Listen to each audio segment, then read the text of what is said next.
Are we?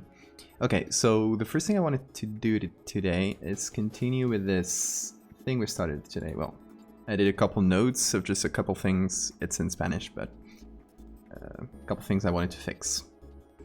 Which, let's get to those first. Or, now I'll leave it for later in the stream. You already saw how I made this one. I made it in the last main stream.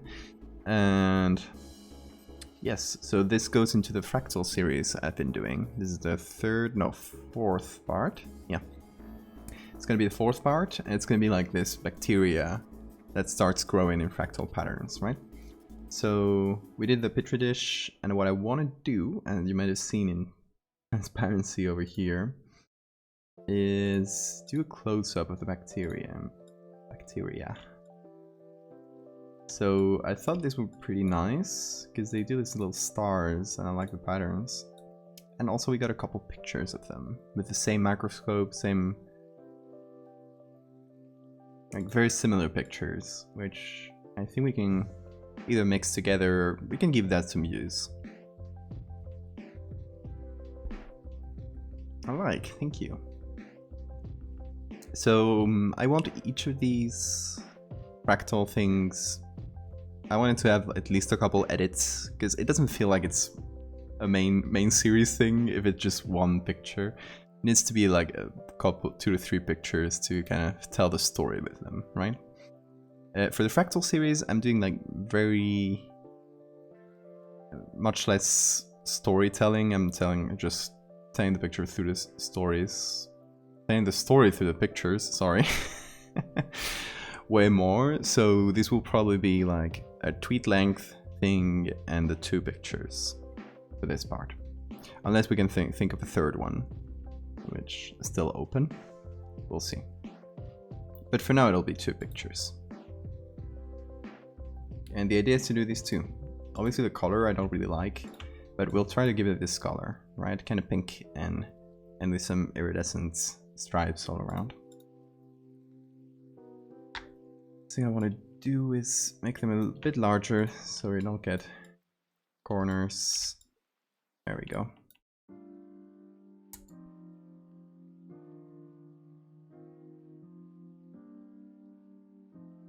Okay, and let me find out a little bit more about these bad boys. So this is Rothia dentocariosa. I think it's a bacteria, but it might be a fungus, because some fungus look like that. Some fungi, sorry. Hold on, let me type that very carefully. Rothia dentocariosa. That's that. Bacteria, okay. Okay, it's an actinomycet or something. I don't know how to say that in English. Actinomyceto, if you want to see it in Spanish. Spanish word of the day. Gram-positive, rod-shaped bacteria, and they live in the mouth and respiratory tract, which would be fun, wouldn't it? Like, this bacteria live inside you, and since this whole series is leading into what it does to humans, it's a whole thing, right? I don't know, I'll show you the other parts.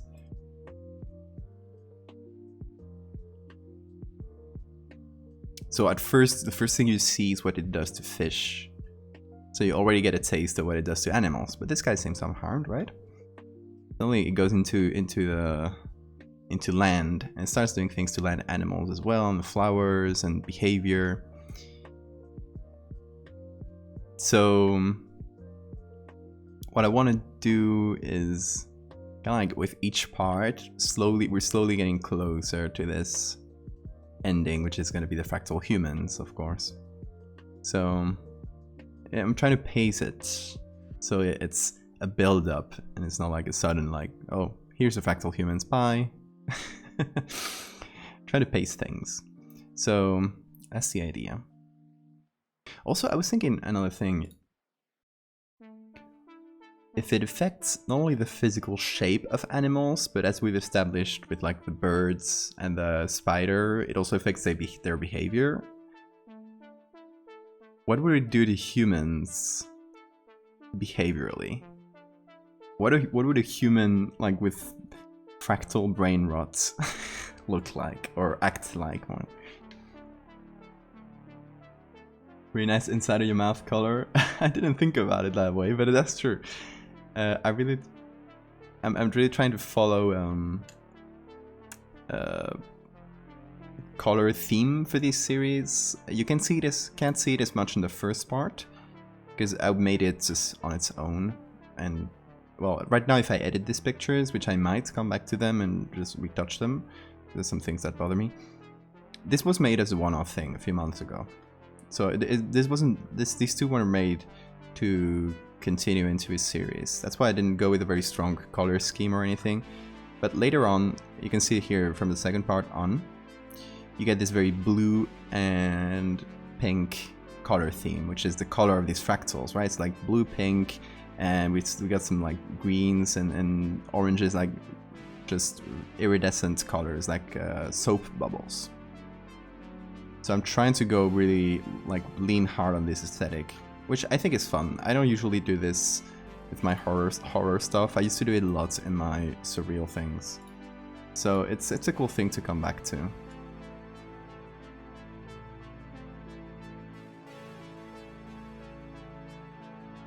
So, how do we turn this into fractals? That's the question here. This is what I imagine is a cluster of like the little heads of the bacteria. Just all of them are pointing down and holding each other through the heads. But they're very strange. I like them. They kind of branch sometimes, which is interesting. Should we make them branch, maybe? Like one of those tree fractals. Just to... Okay, tree fractal.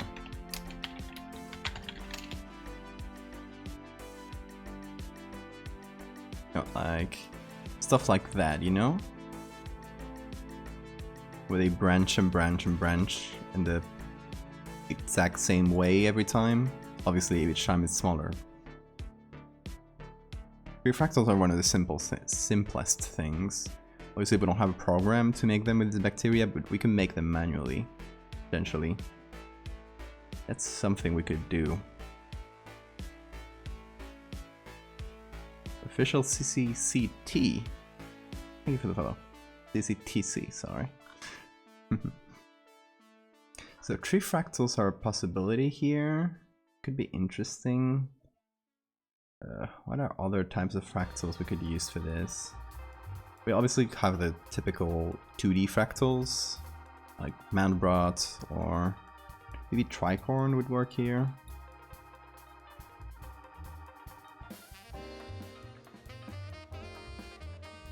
Okay, just to bring it filter fractus. So I just pop this into some fractals with the plugin and we'll see if any work. Sometimes it's better to do it like that. Let's put in a single color. God's sake, put this background on black. There we go. Okay, so we got Mandelbrot. That's a typical. We already done Mandelbrot. We can do it again. Mandelbrot is timeless. Julia, we've also done a couple times, I believe. Well, we've done different types of Julias, so you can always come back to them with a different type, like maybe the third power, or oh, there we go, fourth power. You know, Julia does some very cool patterns. At this point it's kind of boring, so it only does cool patterns up to 8 or so. I really like this one, actually. I don't know if it will work for our bacteria, but that's pretty cool. This one was a hurricane we did, so I'm not going to repeat that one. Okay, we also got burning ship, which is always interesting. This burning ship, like the base one. Put this in triple color just to see it a bit better.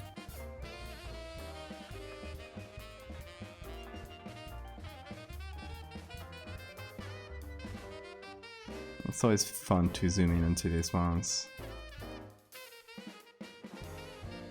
Here's our burning ship. Hold on.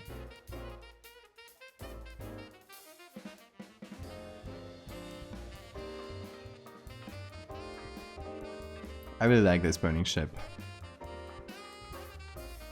Like, it's fun, but it's... I think not a lot of people know this fractal, so I don't think it's too appealing for these series. Still think it's very cool, but...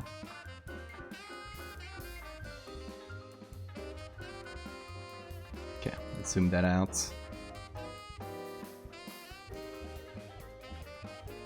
Let's see, we also got tricorn, which is kind of stretched.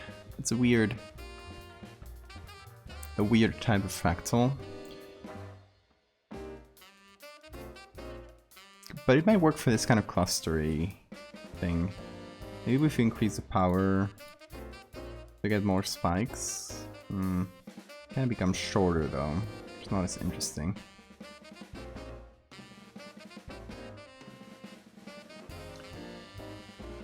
Got other cool ones like inverse Mandelbrots. This one is very nice.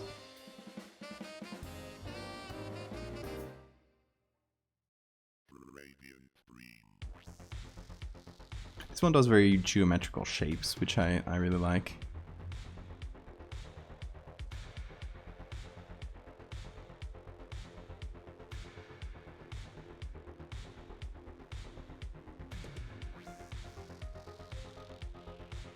Burning shape, as always, is very weird and asymmetrical at times.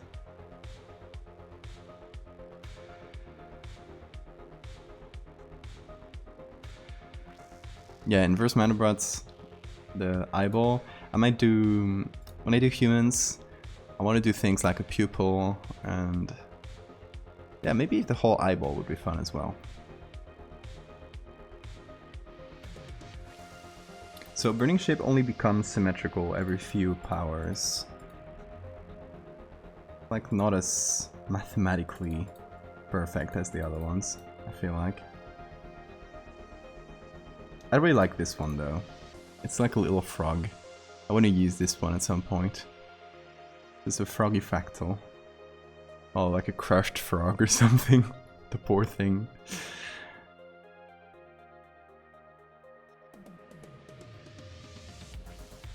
Okay, so far tricorn is pretty good, but I don't know if I really love this, like these set of fractals for that. I think I'm a bit more favorable to some of the simple fractals, like the trees.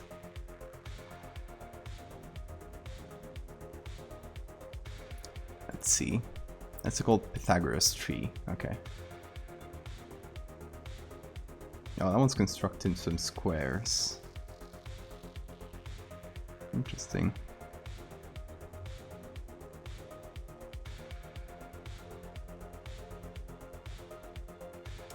Also got these ones, which are pretty nice, but they're one single curve. I don't know if this would work for bacteria. You know, I'd like something that can be maybe... So maybe this is good, because maybe we can arrange bacteria into this shape. And it's not the bacteria themselves that change the shape, but just how they grow and how they position themselves. How would that be? Fractal frog looking kind of thick. That could be interesting. We don't have to follow this exactly, but the idea is to sort of pick a shape and just apply it over and over. And for that, maybe these are not perfect for that kind of fractal, because they're very cool and star-shaped. But if we want to move them individually, they're very clustered together, which is not as cool. What about this guy? So these are a few I just got before stream. This one is not very good because the quality is very low, so if we increase the size so it takes the whole screen, it'll be very messy. Like, that's not very good.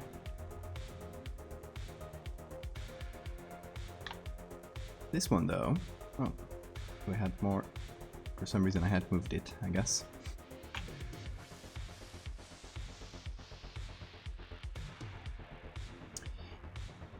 Oh, I already did a sharpen for this. Because I guess it was a little bit out of focus. That's fine. Gonna touch it that much. Yeah, it's a microscope picture. We don't need the highest quality. So what I'll do is apply that sharpen so it doesn't have to recalculate every time we change something. And I think these ones we really can take advantage of. For any purpose, really, for any kind of fractal we want to make. Okay, let me try something. So I'll make a copy of this. I'll remove the smart objects and just make a white background for them.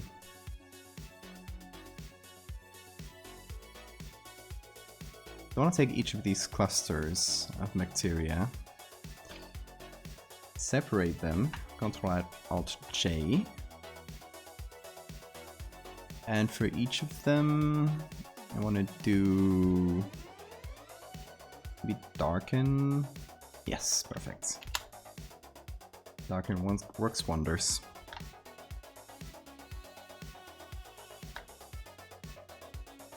So what I want to try right now is cluster everything together, and then actually maybe try to run it through one of the fractals we had, because this will work much better for that purpose.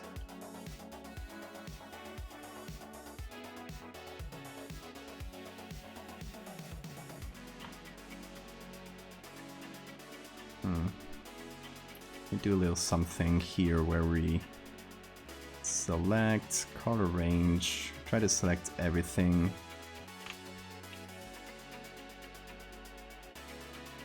Okay, so we do this, we do the selection, modify, expand by about 15 pixels. That sounds good. And we will do content aware fill. Just pick all the empty spots.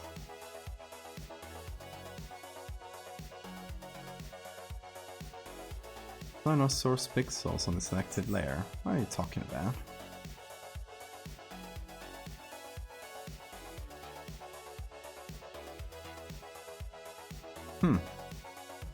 It's not letting me do that. Let's use the alt content aware. What? Okay, I guess because I automatically selected things and it's just selected a bunch of tiny things. Just try to get as many clean pixels as I can, and hopefully the content aware should work. What I want to do is a clean background, because that way I can put anything on it. I don't have to worry about.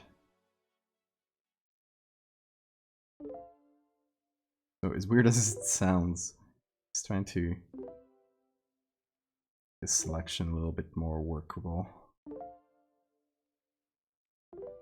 Okay, hopefully now it'll work.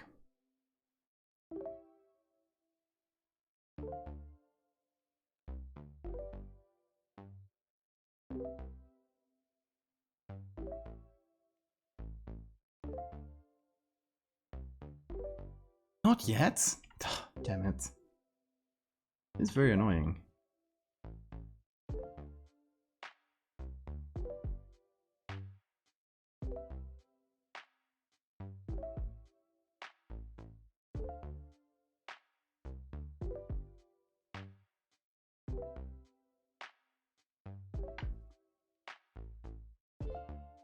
Maybe I can just do this.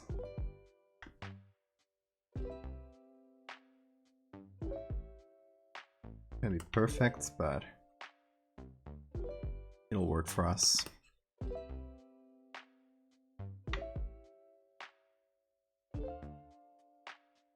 You know, sometimes Photoshop doesn't want to work with you. You gotta do what you can.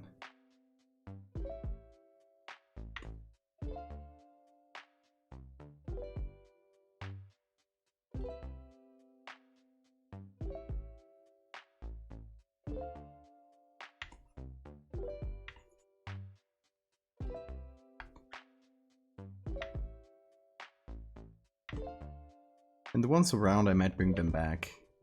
The ones in the corners, just for decoration. We'll see.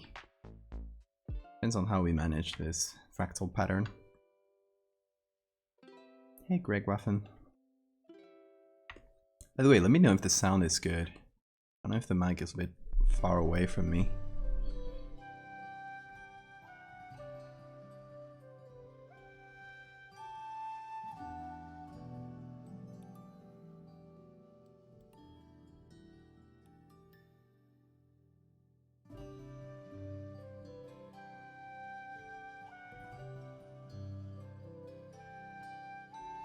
Okay, so I'll just feather this out.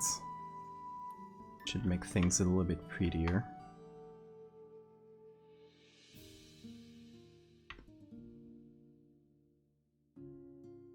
Okay, I got a clean-ish background, so now it'll do.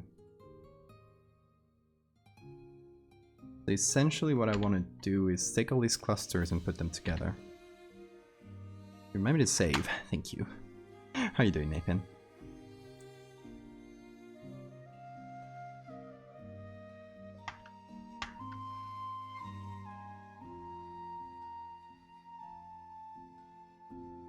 So I gotta put this on darken, which hopefully won't... Yeah, there we go. It's gonna be some weird corners there and there, but we'll smooth these out.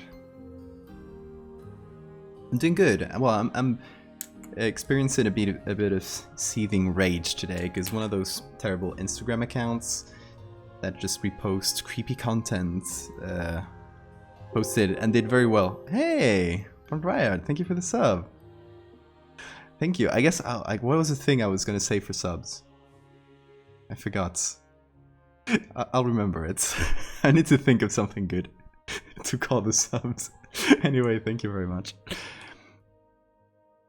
Oh god, what was I saying? Oh yes, Instagram accounts. Hold on. I'll put this up in the browser. I'll show all of you so you can experience rage with me. I'm finding it on Twitter because I posted it over there. Where is it? Here. Okay. So this kind of terrible Instagram account, Horrifying Society, just posted my work putting two discrete watermarks on it, and obviously not crediting it in the description or tagging or not anything like that, right? And yeah, they didn't respond to my DMs telling them to please take it down very nicely. So I just said, fuck it, I'm gonna post it on Twitter. I'm gonna unleash everybody. And oh shit, wait, did they take it down? Holy shit! They took it down! I can't... No, hold on. I'm gonna search it. Maybe this is a fluke. Horrifying Society.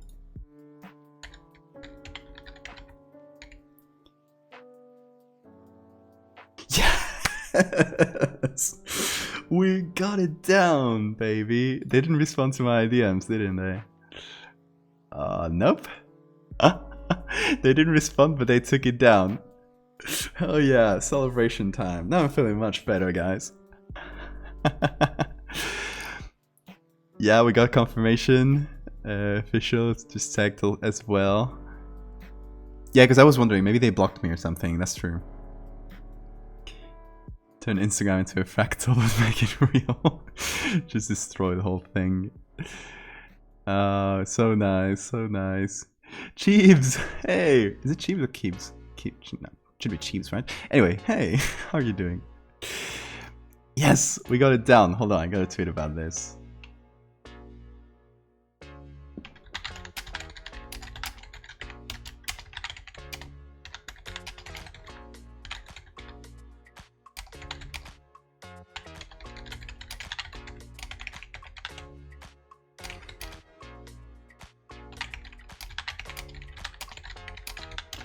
So I took it down. Thank you everybody for flooding their comments and shaming them into doing it. So yeah, I basically posted a link on my Twitter and told people, hey, maybe help them out to credit. And the post literally went from like 40 comments to 120 comments or 110 comments. everybody just telling them you thieves and posting my account. It was very funny. It was honestly funny to see the response. So yeah, how cool. We got good news.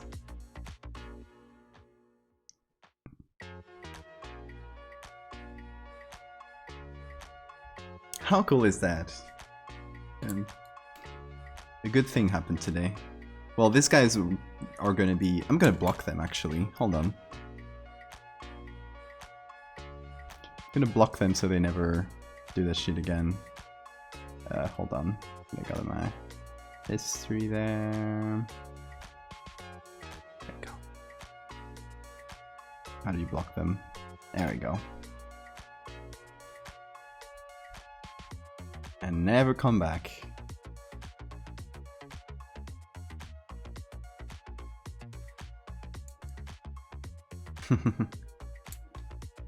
They're sure showing the horrors of society. Practically, they're being them. God, Instagram, I hate it so much. I'm so glad I moved away from that. Instagram used to be my main thing. Because if you wanted to post Photoshop surreal things, it's the place where you had to post them, right? It's where that's the kind of stuff happens. I haven't checked it in a long time. I only go to Instagram to post my stuff and then leave. I haven't checked in a long while all the accounts I followed that did surreal things. A lot of them I really liked. I still like that style, obviously. And the last time I checked, they were all doing NFTs, and I was like, what?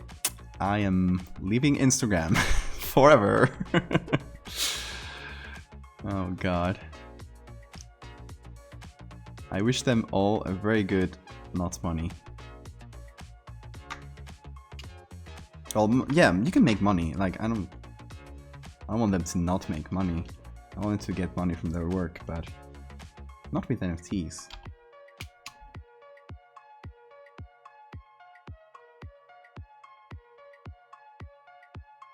Never come back, you stinking thieves. Greg, we do indeed live in a society. Oh, that was one of the things that bothered me the most about Instagram, and it's kind of Photoshop culture, is that it went in very big trends, right? And sometimes it was a trend like a specific type of edits.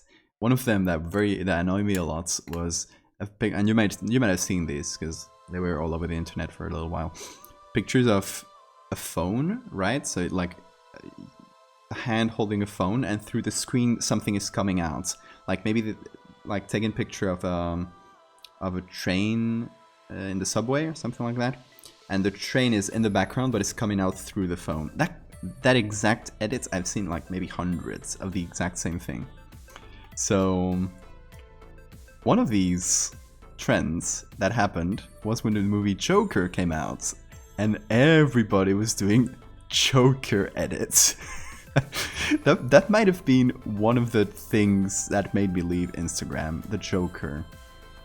I was so tired of it. Like, months after the movie came out. I don't mean like, oh, the week the movie came out to kind of capitalize on the thing. The Joker trend was going on months later. The wildest shit. What's up with that movie? Like, okay, I get if you like it. I didn't, the first time I saw it, I was like, oh, that's a pretty alright movie. Like, it's got its problems. I don't really like how it treats mental health, but you know. But idolizing the Joker and doing 10 Photoshop edits of him is weird. I don't know. Never go to Instagram Photoshop is what I'm saying. The Photoshop side of Instagram. Hit Instagram for how long it takes to upload. Yeah, that's a bit annoying as well. It's related to Facebook, and why would you want square vertical pictures only? True. I mostly do horizontal images, and yeah, they don't perform well on Instagram. My Instagram hasn't been performing well at all since I started doing horror. for many reasons. I mean, mainly because I just changed art style so suddenly that people who followed me for my surreal things, a few of them still like my new stuff, but I get that many or most of them wouldn't follow along for the rest. That's not hard to understand. But also I think it's the algorithm and the you having to be constantly posting to make anything.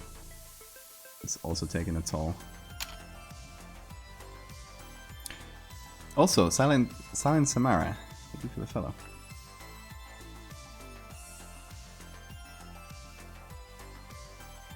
Jokerification beam. Okay, Loon, as an official clown artist, if you haven't seen Loon's stuff, well, if you are on the Discord, you have seen Loon's stuff. He does a lot of clown stuff. So as an official clown artist, what do you think about Joker art? You've never seen the Joker. Maybe that's for the best.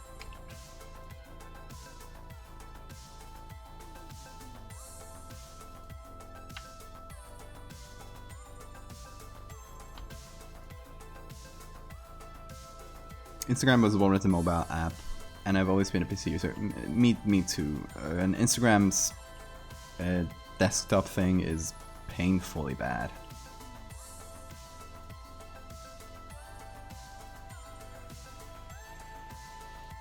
Like not even being able to upload from the. So that's one of the things that annoys me the most about posting on Instagram. It's just having to send it to my phone every time. Why would you do that to me?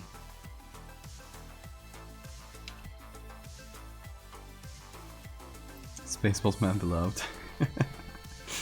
True.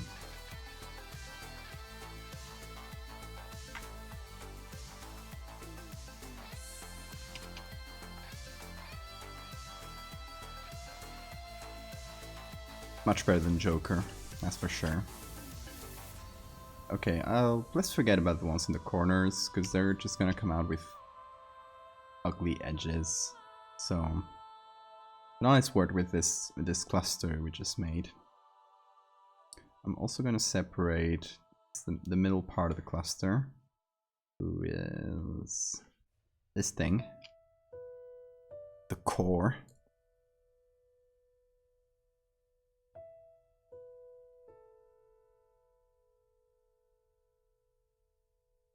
I used to hack my browser and make it think it was a phone to upload. Really? I didn't know you could do that.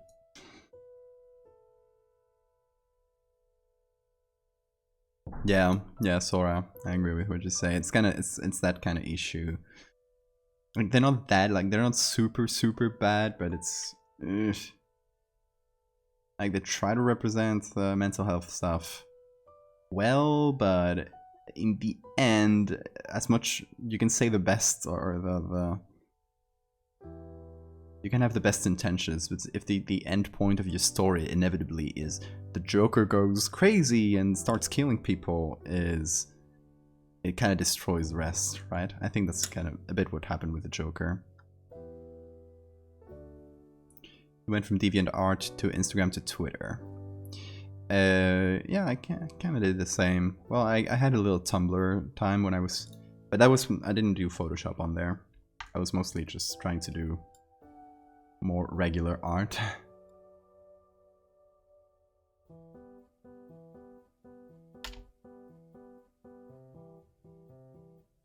Bit of traditional, bit of digital. I wasn't great at it, but you know, I always preferred Photoshop. But for a big while, I thought that Photoshop, for some reason, was kind of cheating, because this mentality that, I don't know, you can't trace something, so like using pictures like cheating your way into artwork. And I had this dumb mentality for a long time until I said, fuck it, I want to do Photoshop, like this is more fun. So I just started doing it and it went much better actually. I'm glad I did. Gonna do a bit of levels on this.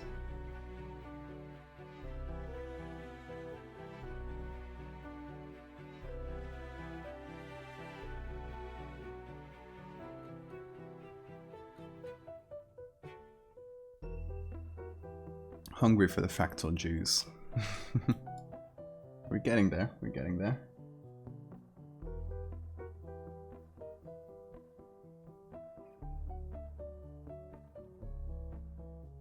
Let me read the chats, because there's been a lot of messages. Tumblr is pretty legit. I don't know if I, like... Is it, in terms of audience, like everyone left, right? So it might be a good place, but if there's nobody to see it, is it worth it? I don't know. Maybe I should make a Tumblr. I don't know. Haven't really thought about it.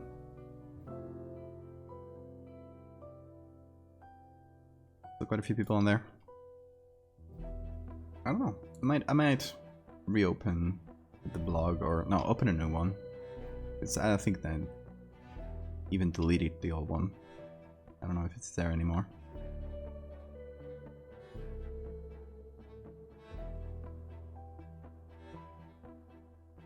Okay, I wanna fill the whole image.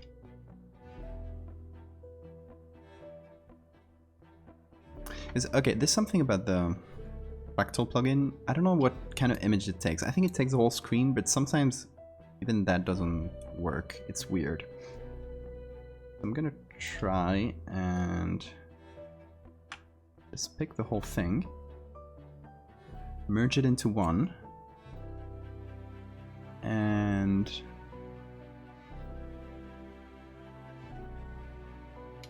maybe cut everything here.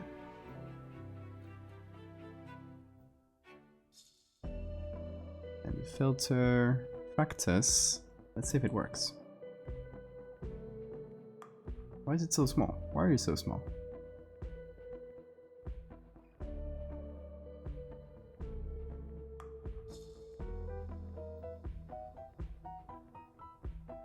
Okay, try to zoom it in as much as we can. That should be good. You follow 1,200 people on Twitter. That must be crazy.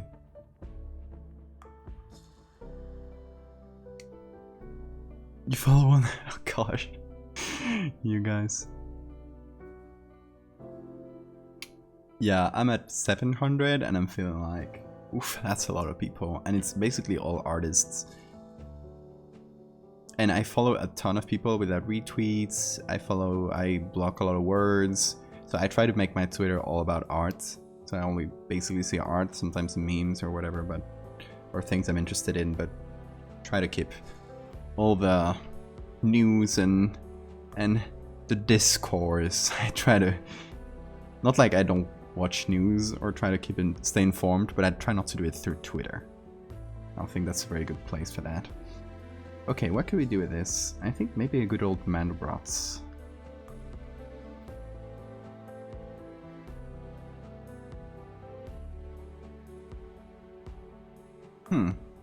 Something like that. I'm thinking 8, or I mean 8th power, which is 7 corners, because I did the same thing in the plate. It would be fun if the symmetry, like the 7-pointed symmetry, was kept from the macroscopical to the macroscopical, if that makes sense. Pretty much follow artists too. Yeah, I think that's the best way of using Twitter. I think I like Twitter because you can really like personalize what you see, yeah, right, your feed, basically by blocking words. I have so many words blocked. Anything that resembles, I don't know, from politics, especially American politics. I'm so tired of them.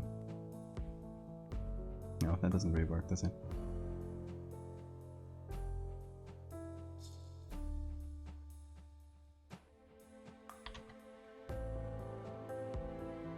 See, it kind of does weird edges, which I don't love.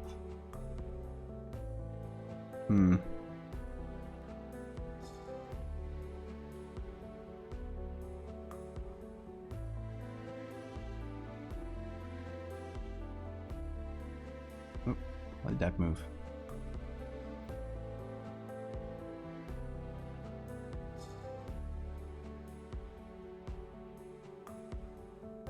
And just block accounts. Yeah, I have a few accounts blocked as well.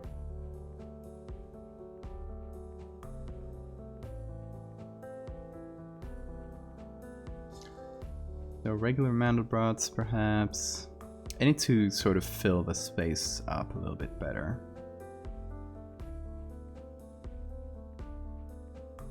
Because the fractal is going to be hard to see. What I need is like a cluster of bacteria doing the fractal.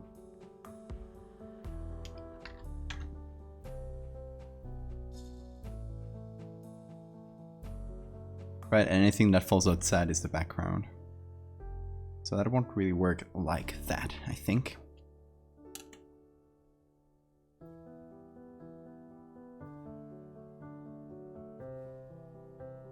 Got some plugin for my browser that automatically blocked, like, really? Oh god. I think mass blocking can get your account in danger though, so I'm trying to stay out of that.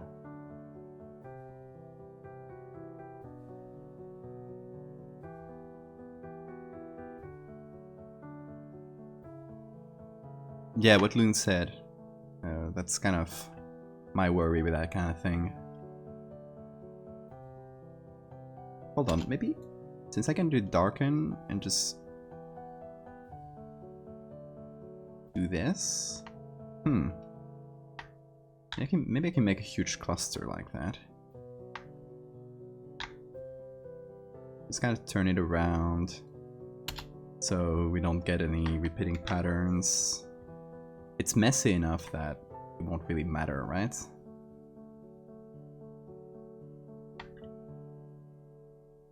Starting to get like very dense clusters, which is fun.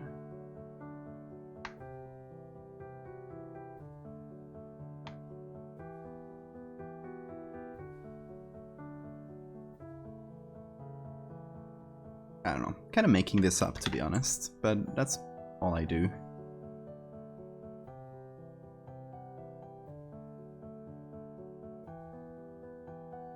The weird thing with Photoshop is every edit, every image you do is kind of its own beast.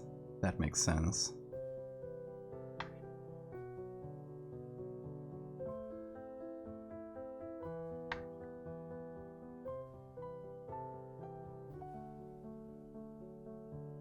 Okay. Let's just get all of it in a single layer, and now let's try the plugin and let's see if... Oh, no, that's in filters, not in plugins.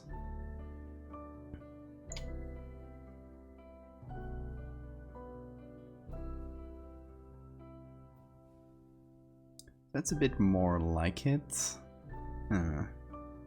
We get some blank spaces. Let's try it out anyway. Return to telegraphs and smoke signals. I like that. We should. Oh. It's an annoying bug that I still haven't patched. Sometimes you go from the tablet to the mouse and you try to do a zoom and it just freaks out. So that's, you've seen that. That was that. That was the reason.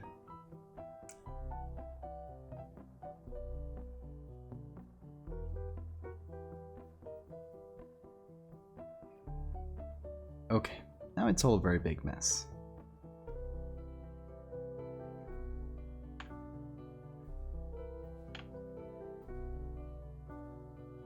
But we can do this. Put this on darken. Or, hold on. Actually gonna do this with a selection instead of blend if. Let's use the magic wand and try to be kind of precise about it. Let's actually bring the tolerance up a little, not that much.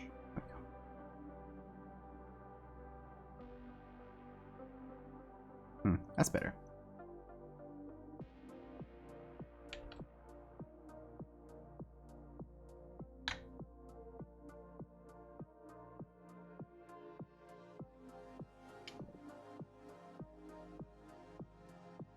That could be an idea.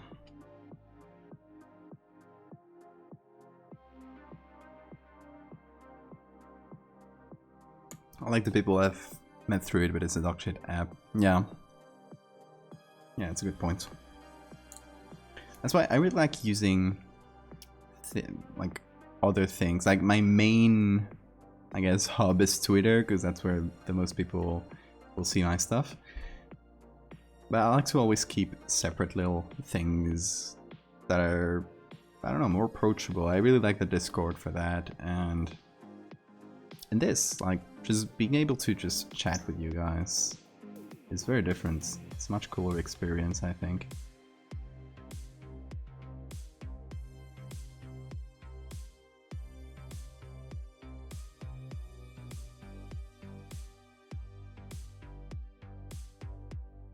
I think like Twitch has many shitty things as well. I'm not gonna say that. It's owned by Jeff Bezos, like everything, but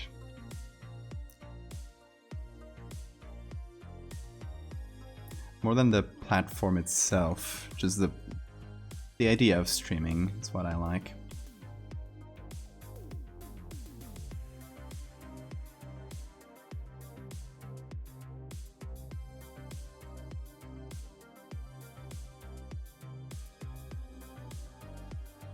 Like printing out ominous images and taking them to local storefronts.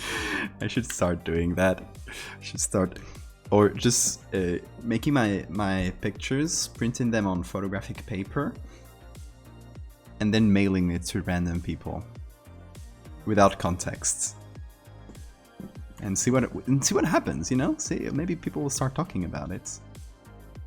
Who's the weird mail guy? How did you get my my house address?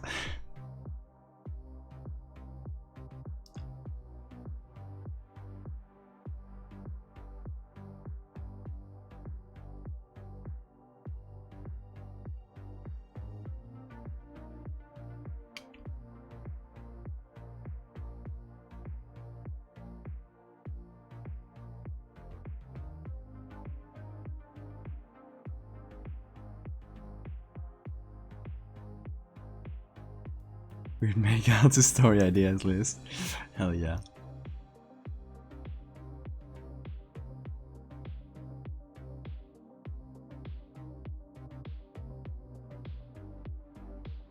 It was very funny. Actually, after doing this, both of the things I want to do are pretty straightforward edits that probably won't take me too long. I'm probably gonna do this image, which I'll let you guys know what it's about. I'll probably do this image later, and it's what Nathan said that, or Fia said that reminded me of it. Because this is for Mark Laidlaw, which is the writer of both Half-Life games, who is a Twitter mutual of mine, and a very active one of that. He's like, always like replying to my stuff. It's like such a cool guy, and so much so that they made a story, like not explicitly, but kind of hinting or kind of inspired by what I do. And it's very strange to say that, but it's what happened. And he made a story about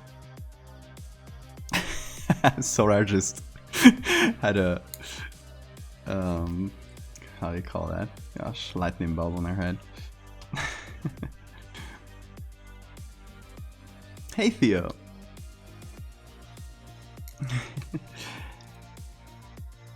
So Mark Laidlaw made a short story about a guy who photoshops images.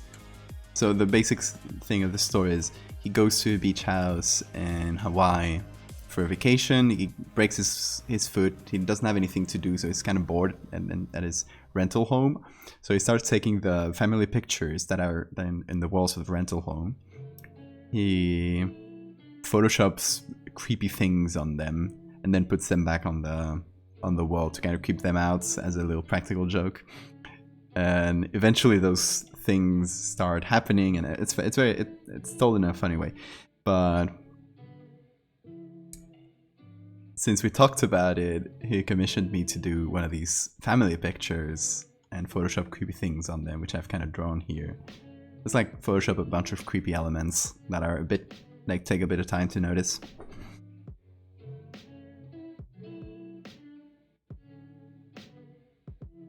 Spider Fans or Bruise. Yeah, it kinda is. Yeah, you guys should go check out Nathan's stuff. He has stuff. Sorry, if you can. Hey, Insurgent, thank you for. Oh, Insurgent, enjoy your sub. Quinn, again. How many times do I have to tell you this? Oh gosh.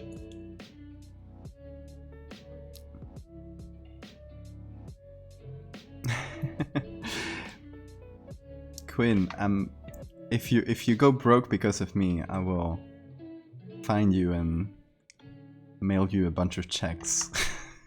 Just mail you loose cash.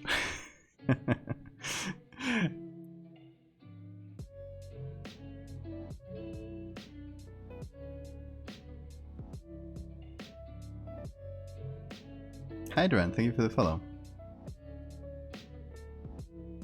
You will never stop. Woke up to an envelope full of singles, exactly. Just like very shady looking money, you know? It's gotta be like that. I mean, wanted dead or alive. I swear.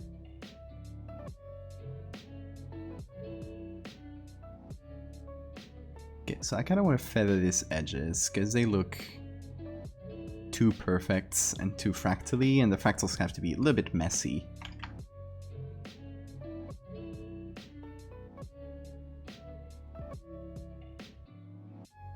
I'll feather that and shift the edge in until it looks, yeah, a bit more fuzzy, you know? Can't be that perfect. Also, the bacteria are getting exponentially smaller, which, I don't know, might be fun.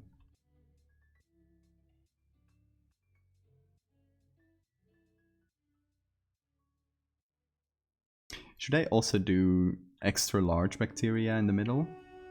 Could be a fun one. Hello there, Hydrant. Yes, yes, they deleted the post. I don't know what it was, because they didn't reply to my DMs, as far as I know. Let me check again if they did. But I don't know if it was the public shaming that, like, I think like 50 or 60 different comments were left by people who follow me. Very nice. All of them were super nice to read. I saw Theo. I saw you commented, for example, and no, they didn't reply to my DMs. So it was either the public shaming or me filing a formal request to a formal takedown notice through Instagram. That maybe.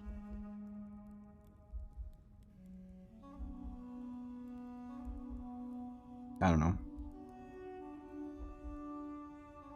Well, I'll at least send them a third DM to say thank you for taking it down.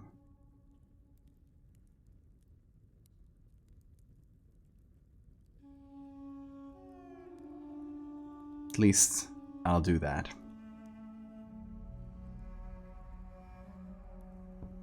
I think it was a public shaming. Yeah, the comment section was glorious. It was like 60 people or so just yelling at them.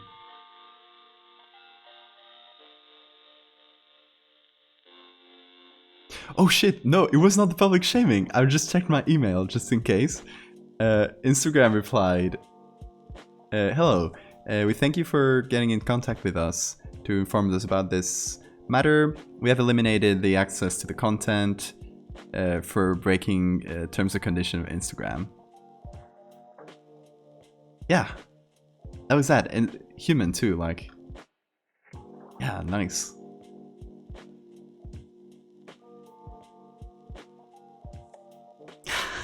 They got a copyright strike. It serves them well, the little bastards. Also, there's a mosquito, which I might catch at some point in the stream. That would be pretty pog. Also, the public shaming was very good. We got in an art theft hunt. Yes.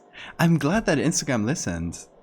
I tried doing this kind of thing, for example, with, what was it, 9gag? No, iFunny. iFunny didn't even respond to me, didn't even reply. Oh man, what happened?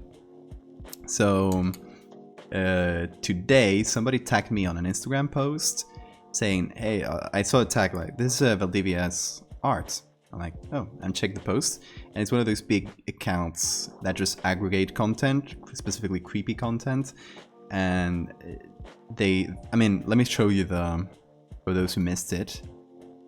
Oh, why is it so small? Hold on. There we go. So this was the Horrifying Society, and they put 2 watermarks on it, no credits or anything. They didn't reply to my DMs. I was like, fuck it, I'm leaving it out to Twitter and putting the link and letting people comment. And the comments were so good. I should have screenshotted them because they were all very kind.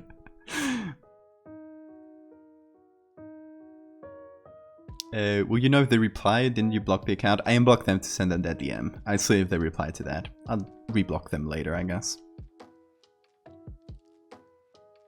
Bring me back, I want to shame them.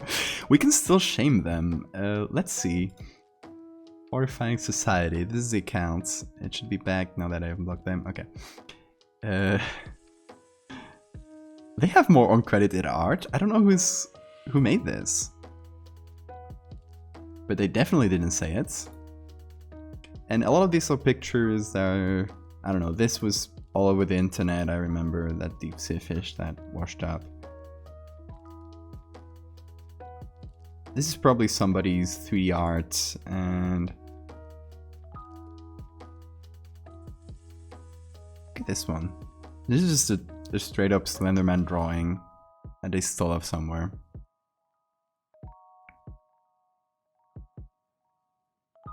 The Spanish meme goes, adoro finales felices. Yeah, exactly.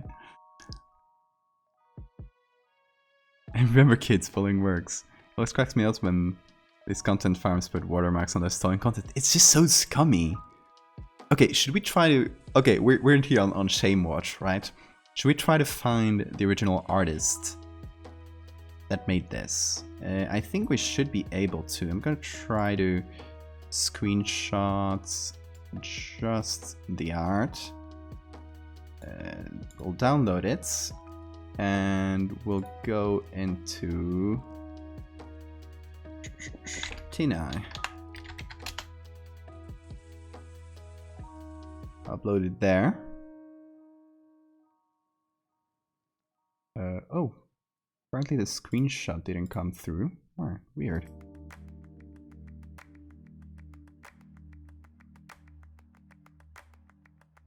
I kind of screenshotted the background. Yeah, again, it's not letting me get a screenshot of this. How weird. Also doesn't let me open the image. Maybe the comments have it. Oh! That's that, okay.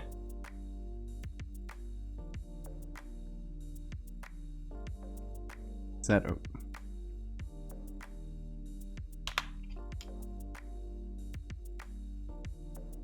Is that it? No, that's a character or something. Give art credits. At least people ask for it. They're anime characters. Yeah, that wasn't it. Unfortunately. Thank you so much for your extensive anime knowledge. Y'all, please. I haven't seen Tokyo Ghoul, I'm sorry. I've seen My Hero Academia though. Not all of it, but for a bit. Hold on. It doesn't let me screenshot. Is there any way of... This gets me the HTML if I try to save it directly. Which anime? Sorry. Hold on. I'll screenshot it from my phone, since that's apparently the only way of doing this. Or no, stupid. Oh, sorry. I'll just do a regular screenshot on my computer. I'll just paste it on Photoshop and just got the image. Okay.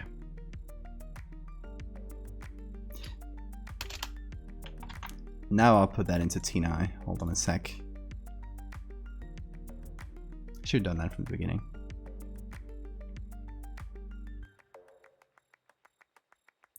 Big ol' weeb too. Yeah. I'm a weeb as well. Don't link me out. I just haven't watched every anime. I didn't really love Tokyo Ghoul, honestly. I watched a few episodes only. It wasn't really my type of stuff. 0 matches! That's ridiculous now. Hold on. Let's go to Google Images and upload.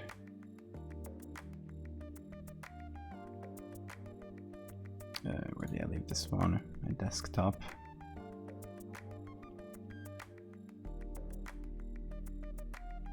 Let's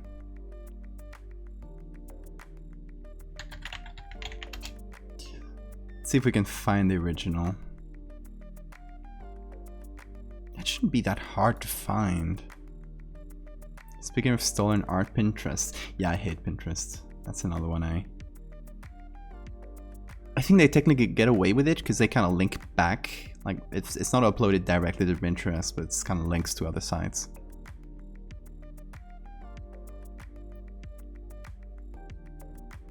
You all should watch Netflix Castlevania. I agree. Theo, are you here? I watched the 4th season with Theo. What was it? Sunday? Watched it all in a sitting. He was very good. It's not appearing anywhere. Or artists. I bet it's small artists, because the harder it is to find, the more likely it's just a smaller artist, which just makes it even worse, because it's a big content farm stealing off smaller artists.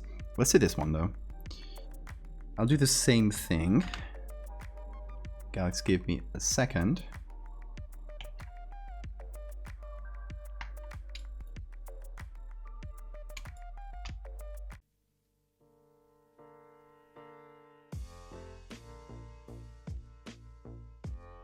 Here, if you're just joining, we are trying to catch art thieves and try to get their account taken down, hopefully.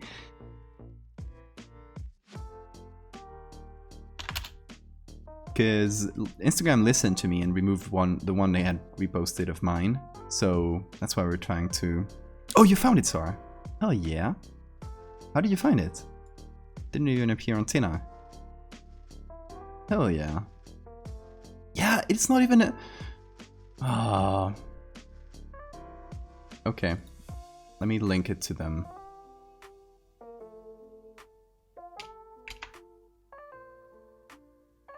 "11 comments, like, come on.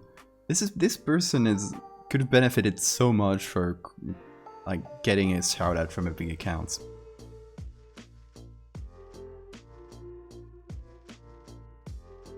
I haven't had any art stolen yet, so I think, yeah, it's kind of hard to know. Try TinEye, the site we used before. TinEye. Here you can, it's a very good reverse search engine. You can also get it in your browser as an extension, which is what I have, so I can just right click on something and say look with TinEye. And it finds not only the exact same images, which is what Google reverse search does, but also edited images. So that's very good for that. In this case, it didn't find anything. It's not perfect, obviously. Someone stole your art on Instagram. You can use this to take it down. It worked for me. And hold on, somebody sent me a link to my Twitter. It was here. This was a link. Oh, I guess it's a Tico link. Hold on.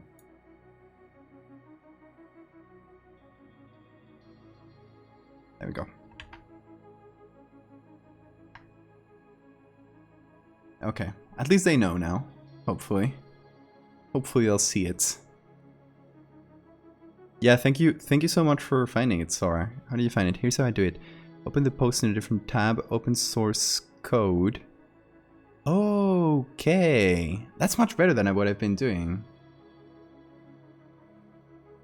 Okay, let me try the other one on Tin Eye, since I already cut it down.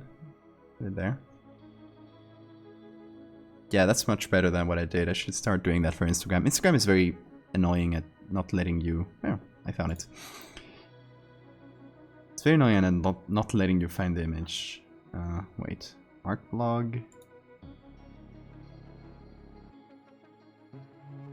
Yeah, big box in chat for Sora. Also, look at their pages. Oh, thank you. Tumblr? You okay?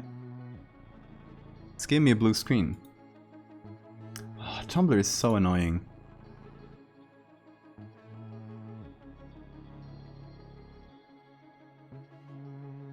It's doing that lately for me. I don't know if it's something that it does for everybody. It's very annoying. But it must be where it comes from. Yeah. Oh, I guess it's just something they reacted to. It's weird because it doesn't give me... Danny and Gracia, maybe?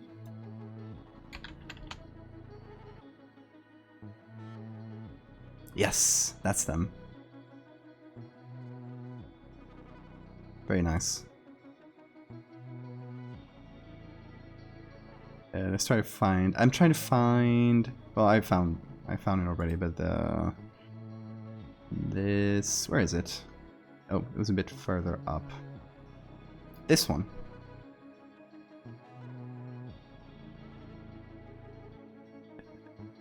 Hold on. I think I'll just DM them if I can. Actually, their art is very cool. Just DM them. Hold on. I want you to see all my messages.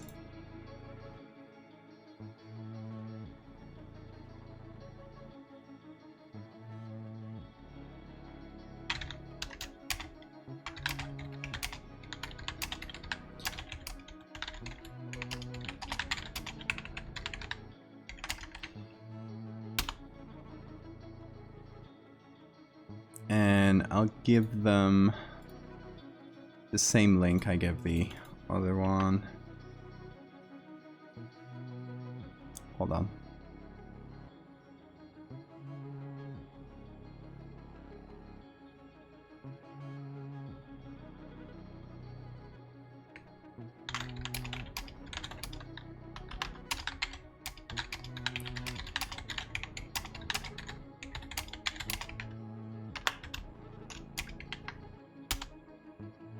Okay.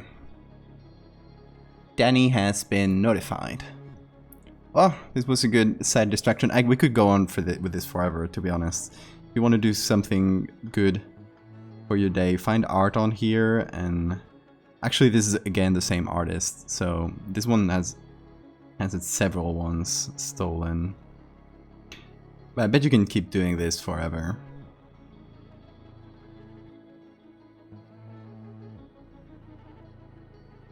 Yeah, hopefully, I don't know how many of these they need to get blocked, but hopefully we can get them blocked.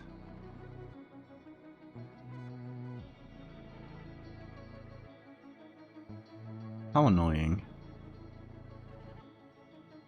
I think after stream I'll keep doing these. I'll leave it open. Close all the search things. Yeah, let's get back to art for a while. It was a fun little distraction.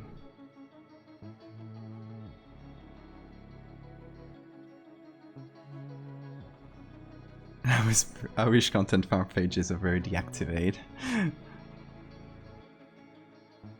Same. It's just Instagram. Ugh. That one really says from the same artist, yeah.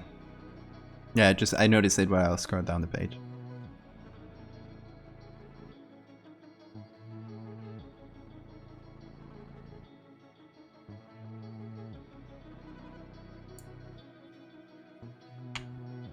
Okay, then let's keep doing fractals for a little while.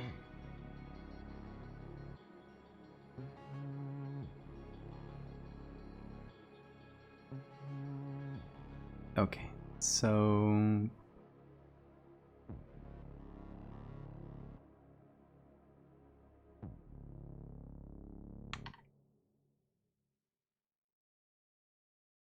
can do this to the edges to bring back some of the bacteria, so it's not like one thing, like one isolated thing.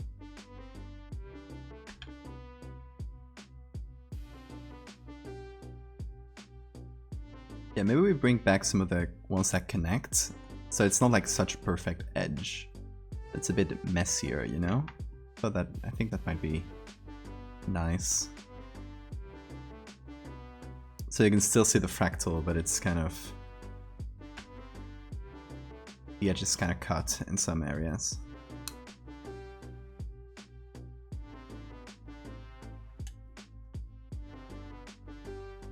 The message to the account was, "Hey, I'm a friend with the artist who draws this. Would you please take it down?" What? Oh, okay. You were talking before. Back in high school, a good friend of mine had a bunch of art stolen, and the account went off on you. Really, I never had that kind of reaction. It just kind of stay silent. Sirit, what is this? What will it be? Where do we come from? Where do we go? Connor Knight Joe. So this is the next part in my Fractal series, which I was showing off before, so it should still be here. There we go. So this series is about this weird fractal chemical that takes over the world. So it starts by some unknown chemical spills from a ship and seeps into the water in this kind of fractal pattern, in this kind of oily texture. And it starts affecting animals first. You can see the fish in the area later look very weird. Later on, a few months later, a hurricane appears and it kind of picks up this chemical from the water and disperses it into the atmosphere. So you can see here like the results of the hurricane and the weird fractal sky, and animals start getting affected. Here's the next part. You can see more animals and plants getting affected. There's a flower, a flock of birds. So it's not only the animals themselves, but also their behavior. Or the spider that's built a fractal spider web, and the spider itself is also fractally, has like extra legs. Who steals from a high schooler? I mean, these people will steal from anyone. They don't care where it comes from, as long as they think they can give in clicks. It's their whole thing, unfortunately. Saying all this stuff like, maybe your friend is the one who stole it. What?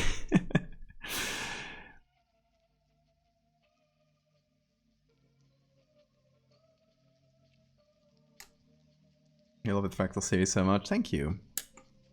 So for this next part, just gonna group all this up. There we go. I made a petri dish with this weird bacterial growth. You can see that the whole corners are growing in fractal patterns. I might still change some stuff from it, but you know, that's the idea. And now I want to make the microscopic... Oh, sorry, I hadn't left him there. I was saying, I made this petri dish with all the fractal growths in the corners. This edge is still a bit too sharp, but I'll take care of it. Anyway, I made the fractal dish, or the petri dish, and now I want to do the microscopic view of them. I will steal from about this is my Fractal series. No! Fuck you, no! Don't steal from me. Can you imagine if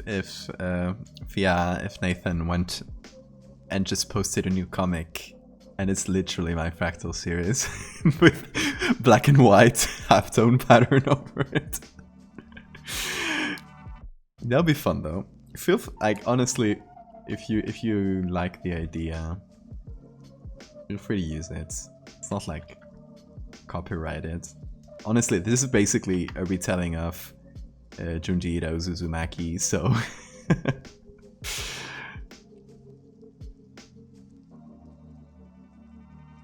Anyone feel free to do more Fractal stuff.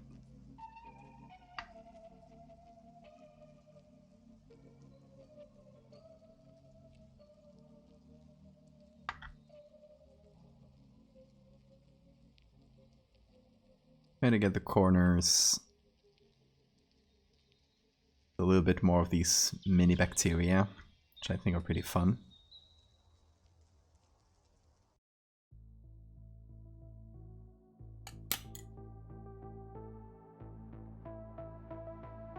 Where geographically did you place a hurricane? Let me show you. It's over Florida. That's Florida. That's the Gulf of Mexico. So yes, it's gonna be Floridians, the first people that are affected. It's gonna go worldwide. I'm not gonna keep it geographically like this.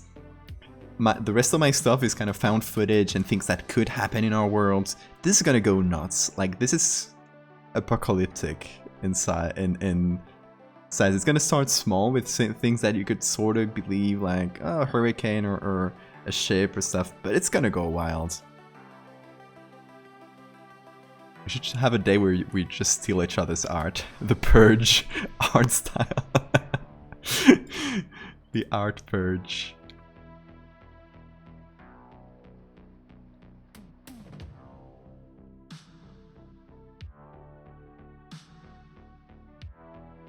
Mostly this stuff is unsettling to me. You're looking at perfect geometric nature. Yes, yeah, that's kind of what brought this on, honestly. I really love that combination. Reminds me a bit of my Skullboy. Let me see the Skullboy. Oh yes! Oh, okay. Check out Sirit's stuff, because it's honestly so good. And Sirit doesn't like to share stuff to social media, so I gotta rep him. You know, I gotta be the one repping Sirit. Check this stuff out. All the glitch art, and that's so cool.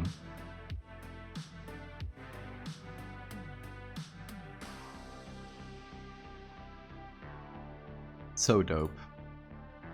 Oh, this one is maybe my favorite. I love all the nature stuff just mixed with pixels going all over. It's how it says it's called pixel sorting and that kind of stuff.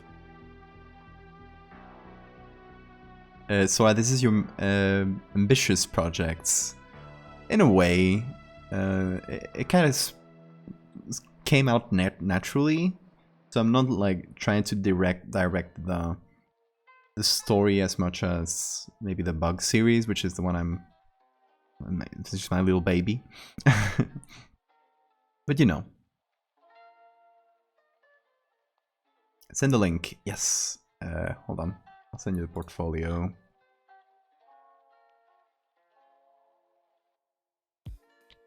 Also, this one is very good as well.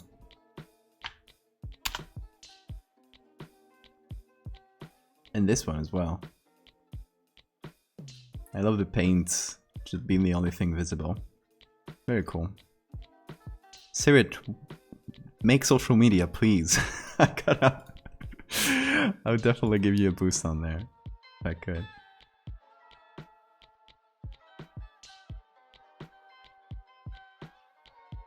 You'll put aside your fangs fit for me. Thank you. That is an honor.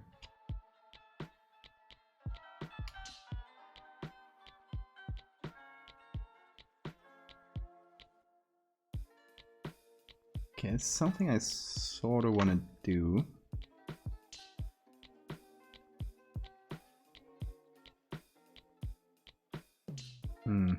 No, hold on.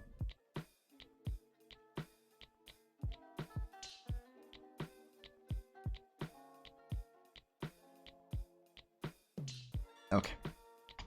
So I'm gonna take this, Ctrl-Alt-Shift-E, the best shortcuts.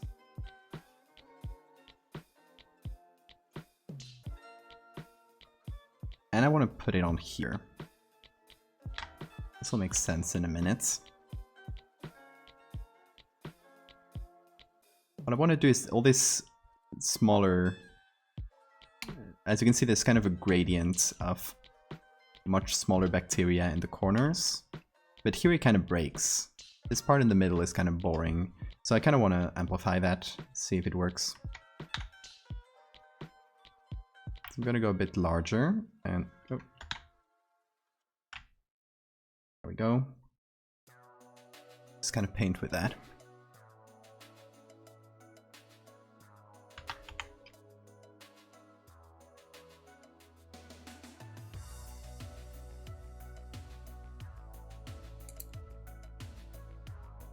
Theo, you mean trypophobia? Yeah, I think that's a very weird thing that kind of thing freaks us out. But I love it.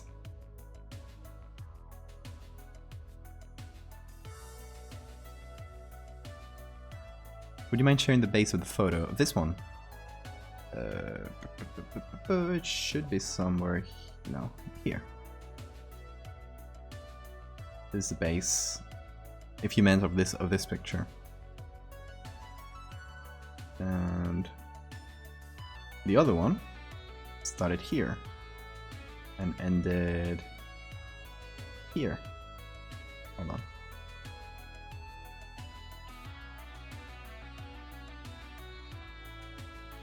Making the back of it and leaving it clean was much harder than I thought it would be.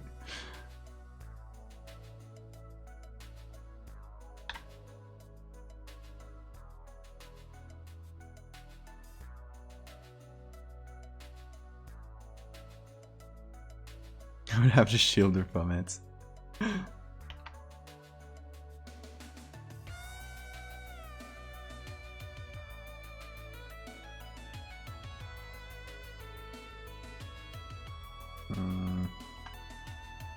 Okay, that's not bad.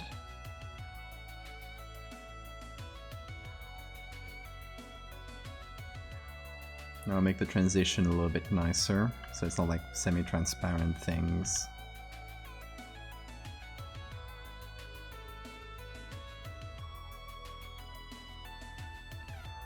Looks like a lot of work.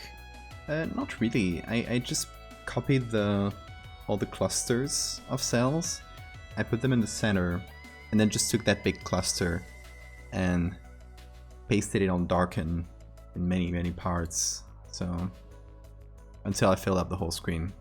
So it's not really that hard. You just gotta multiply things a lot.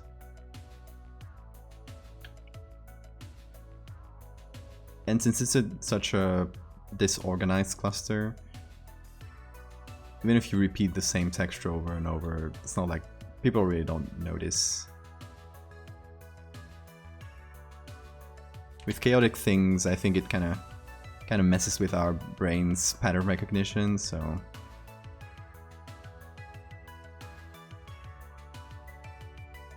that's pretty good for me.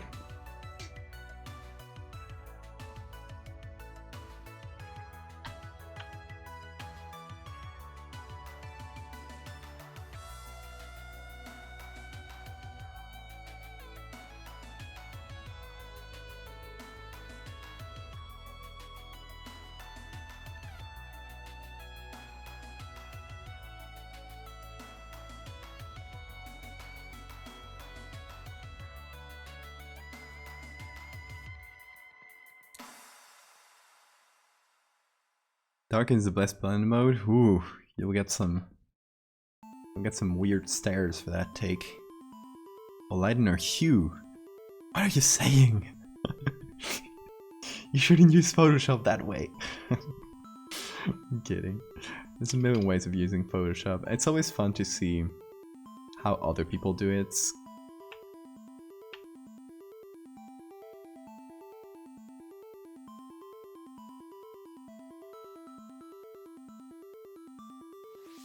So it's going to end with a fractal human. Yeah, absolutely, fractal humans. Fractal Earth, fractal galaxy, maybe not so much. I don't know how big I'll end up making it. But I think humans are sort of the natural endpoint for this. I like not only humans, but how it would affect a human individually, which is also pretty cool. But how it would affect like everything, society, you know?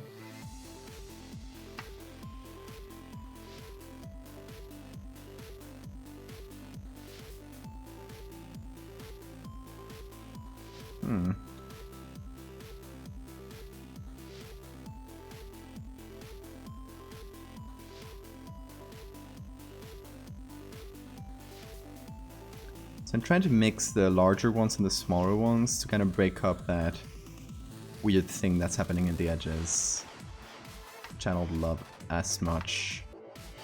Like I want the shape to be noticeable, but it's kind of weird to have this very, very tiny bacteria, maybe. Oh, thanks for the reminder.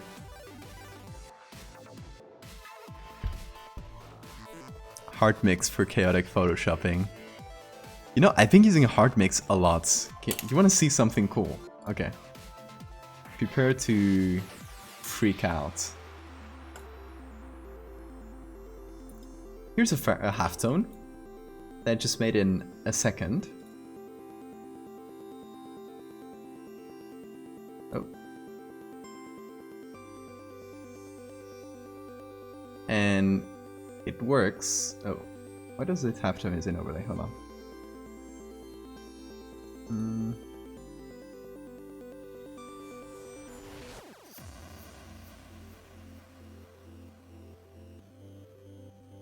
Oh, okay. I was mixing.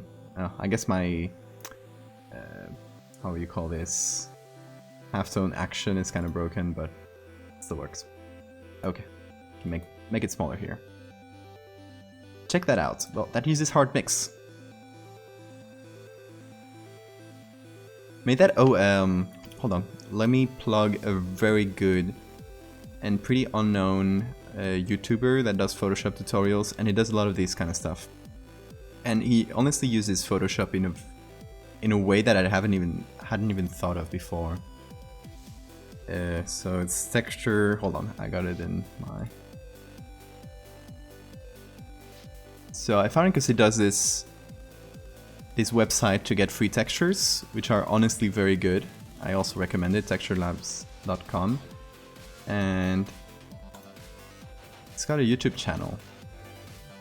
And here's the halftone effect. If you guys want to try it out, it's very, very simple, but it works so well. Look at Bigfoot here, and you can really customize it. Very useful. I recommend.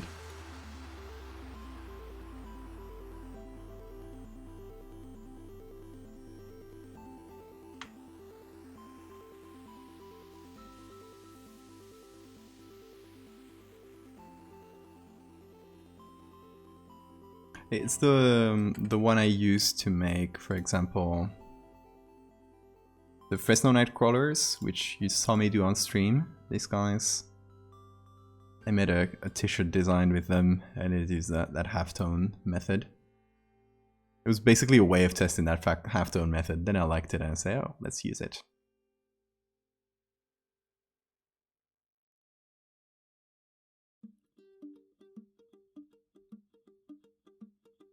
What? I'm afraid of opening that.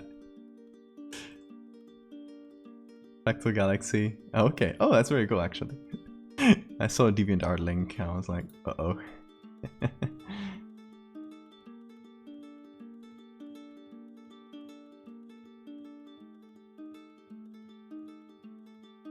You have purchased a computer of Adobe. That's smart.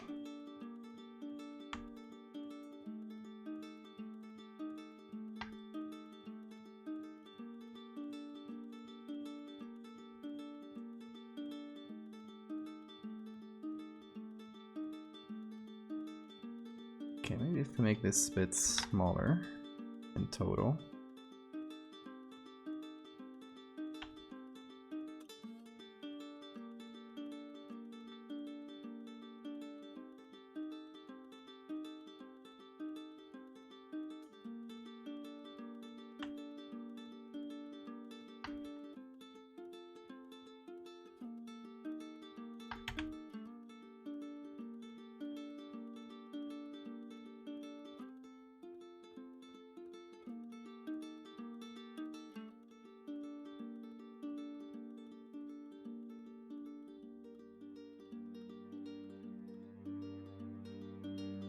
put that on darken. No, it's too much of a mess, unfortunately.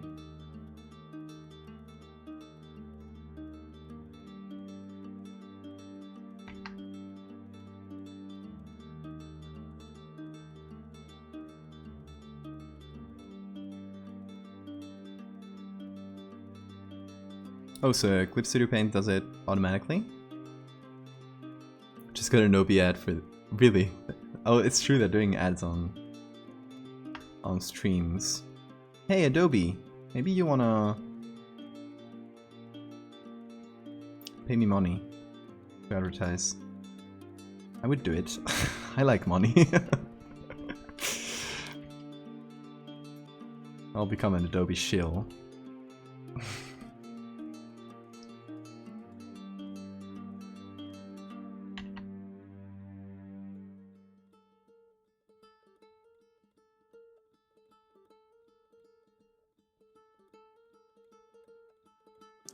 Yeah, we're talking CSP. Because Nathan here, Fia, uses it for his art, which is very manga inspired, manga adjacent. It does that kind of half-tone backgrounds, which are very nice.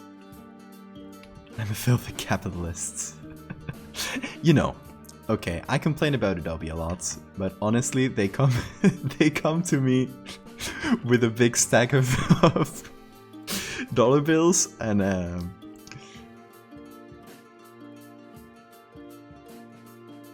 I won't say no, you know? Gotta eat.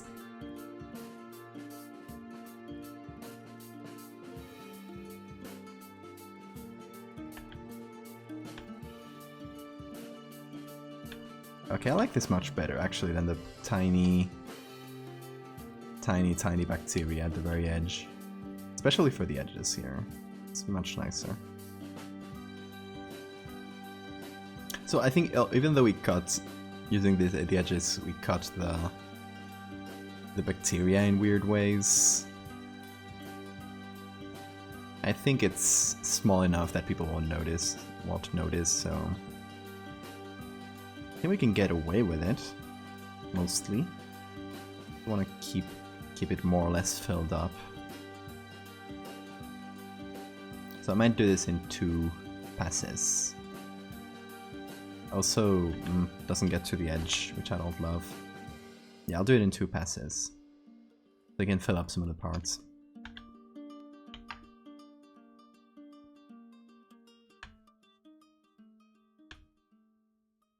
Because I don't want to break the edge too much, because then it'll stop reading as a fractal.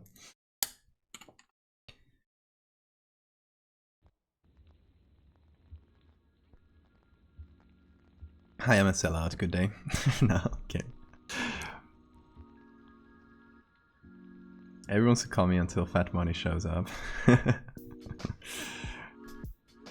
I mean, I did an article on the Adobe website. Did I ever mention that? I am technically on the Adobe website. Technically. That's a big technically. Hold on. Let me show you guys. I think... where do I have the link? It's a bit hard to find within the Adobe website because it's like within tutorials. But I think I got it in my about page on my thing. Yeah, there we go. So they wanted to interview me for this article on photo manipulation and kind of intro to photo manipulation. So they did quite a few interviews, but it's mostly just me talking because I guess I did the longest interview of all of them, where I told them the most useful stuff. I don't know. Squid, I'm making bacteria, yes. So I'm here, like, I'd call it a medium by itself, says photographer in Valdevia. They call me photographer, which I thought was funny. Even though I don't ever call myself a photographer. But you know, I work with photos, so it sits somewhere within photography, painting, and traditional arts, and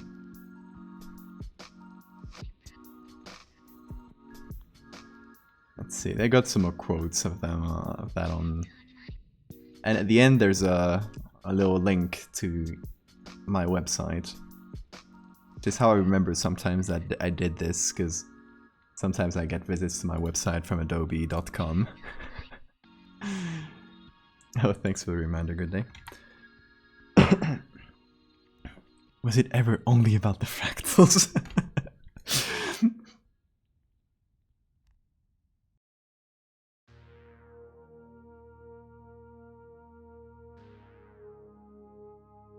I graph photos.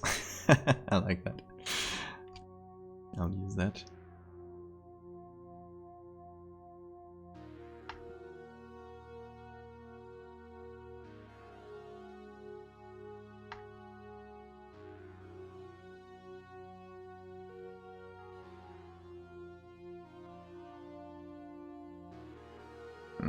I like what it's doing to this edge.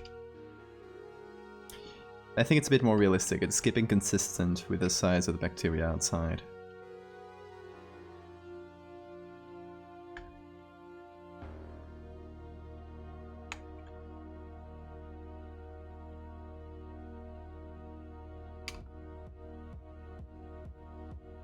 Oh, this part I don't like. That's for the second pass, this part as well. This whole area.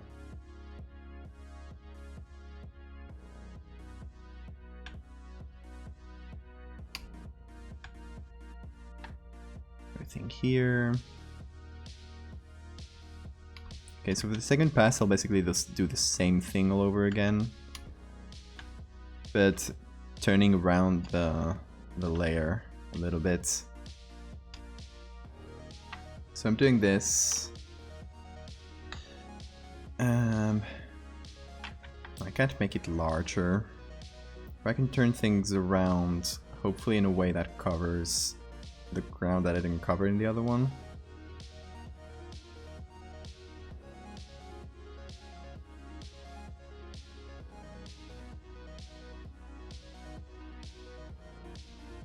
Choke is trick.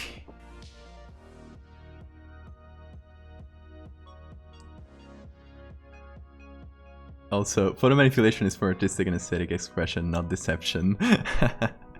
Yeah, I like that quote. Especially because when they interviewed me for this, I was basically getting started out with horror and that kind of found footage thing. But I was still like very much known for doing surreal things. I mean, known. I wasn't very much known, but...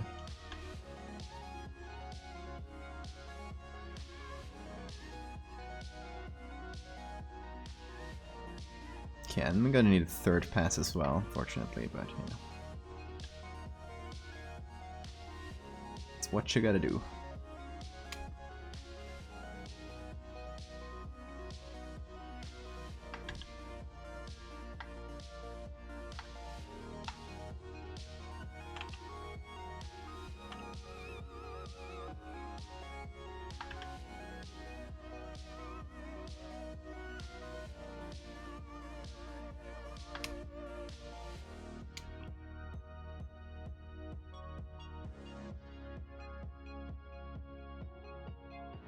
Oh, it doesn't get there.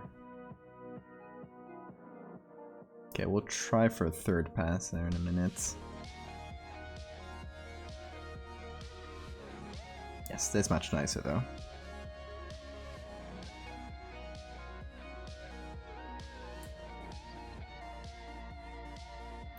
I'm never guessing we're Spanish. Oh, thank you. I appreciate that. Also, my accent is not very typically Spanish, I think. And that confuses people. Like, that makes it harder for people to guess where I'm from, I think. And that's wholly on my mother, who's French, and since I know French from, I guess, one of my main languages, for some reason when I learned English, my brain just didn't have space for it, so I put it in the French space, and for some reason I got a more of a French accent when speaking English than a Spanish one. It is weird.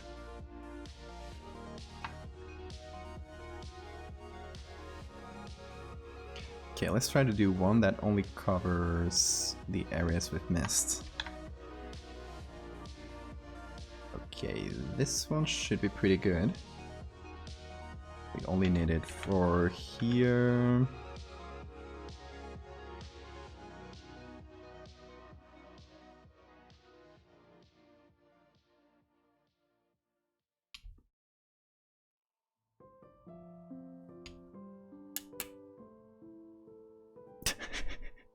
I'm the Joker, baby. The accent sounds like a mix of a few. Yeah, I think it's more of a mix than specifically French, but I think it trends a little bit more towards French. I had thought you were Swedish. Really? Some people... So I did this experimental stream. Right now I can't do it because I just spilled the beans, but I did an experimental stream saying like, people that don't know where I'm from, try to guess from my accents. And a lot of people said Swedish and Norwegian and stuff like that. And I was like, really? Nordic? I was not expecting that one. Came out of nowhere.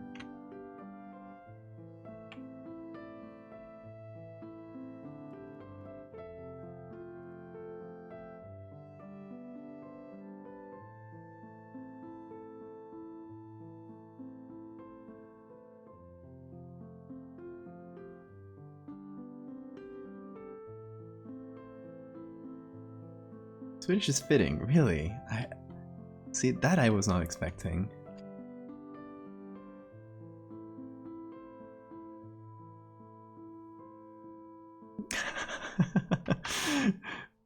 That's a strange one.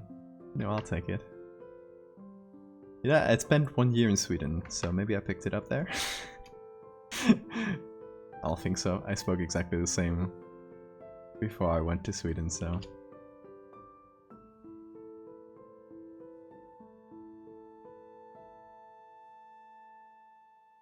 Okay. I think the fractal is looking pretty nice. It's a big blob of cells, but you know. We can talk about it in the story like the cells are forming clusters or something. That sounds a bit more specific.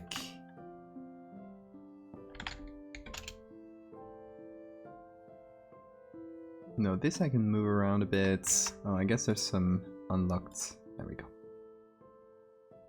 So I can put this anywhere, make it any size. I think the size is pretty good. I think it works with me.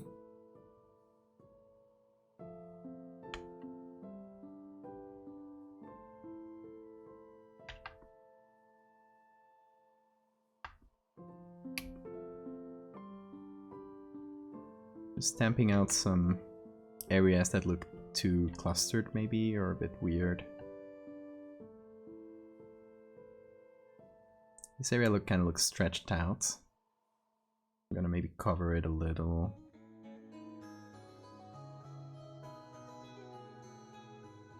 Kind of break it up in some zones.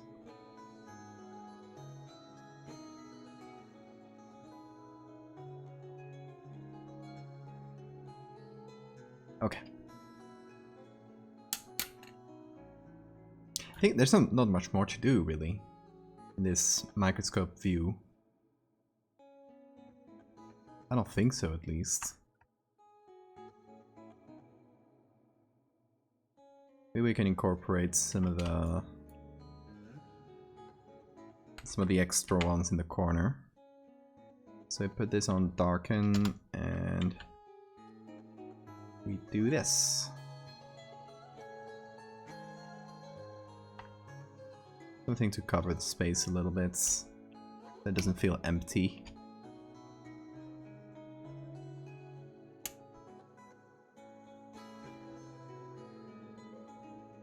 And the idea with this specific shape is that it has some symmetry with this one. So this we're seeing right now is an inverted Mandelbrot to a power of 8, so it has 7 stars. It's like a star of 7, 7 corners, or 7, how do you call them? 7 points.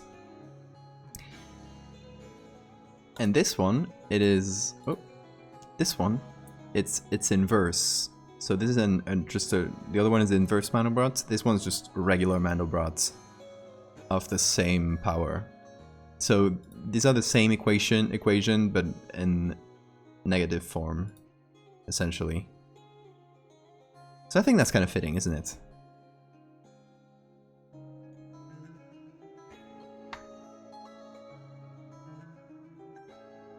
That should sort of work.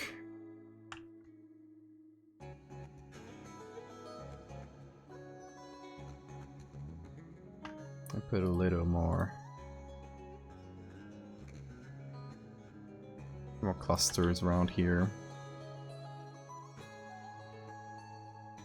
Ah, that one's all red. Okay. Now we can group this up.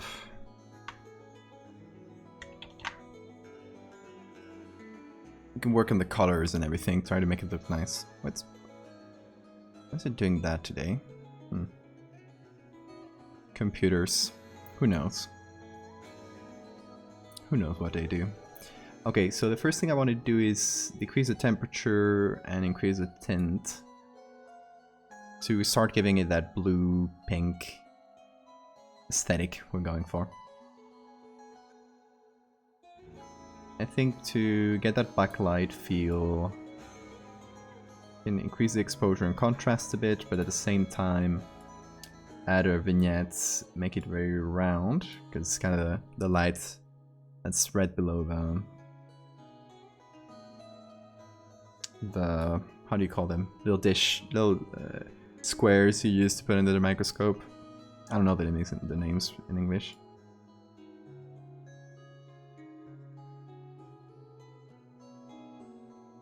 So doing that plus increasing the exposure will make it hopefully look a little bit more backlit. Slides. Thank you, Theo. And it's me who comes from the scientific background. Gosh.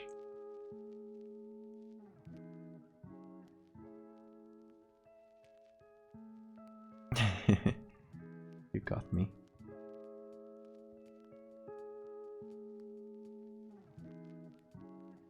It does look like it's under a microscope. I mean, mainly because it's pictures of bacteria, so it's a given. But you know, sometimes microscope pictures will have will be seen from a very literal circle, because if you're depending on where you're taking the picture from. If you're taking it from the lens, from the visor, from where you see it, it'll look like a circle. Like a very literal circle. It will look something like this. Which we can also do, actually. That's pretty fun. Give it a little feather. This is obviously not in the thing that's in focus. Use the midpoint a bit. It's just not covering that much. Should we do this?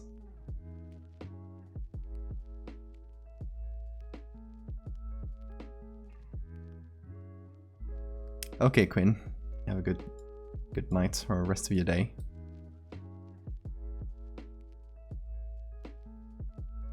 Yeah, actually, let's go with this. That's fun. Not something you usually get to do a lot. To do like a literal circle vignette and call it a day. And you guys know I like vignettes. So let's go with pink shadows, which will affect the bacteria mostly, and blue highlights. Let's see where we get the blue. How purpley it is. A medical mystery. Get some more pink or some more blue in the midtones as well. Or get an entirely different color. Some feel. I think I'll keep it somewhere around the middle. Get the difference already.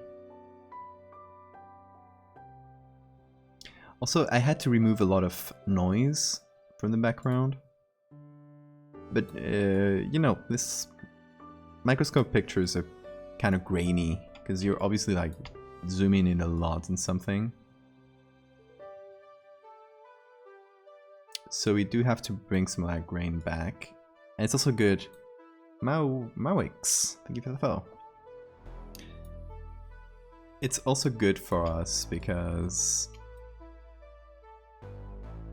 it'll make even the smallest bacteria that we can see, we'll make them all equal. In terms of grain, at least. Thank you, Mawix. Making fractals. Okay, so that's one part of our post-processing here, and the second one I want to do is that kind of refraction that the rest of the fractal things have. It's like just going off further than here. And that's sort of soap bubbly fill.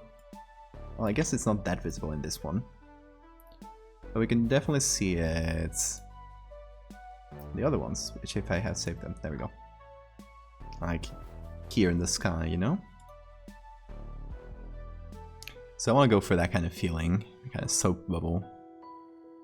And there's a few ways of doing this. I've done it a number of different ways. So let's try the one that might work best. Noise layer is finish. Yeah, of course. There's always going to be a little bit of grain.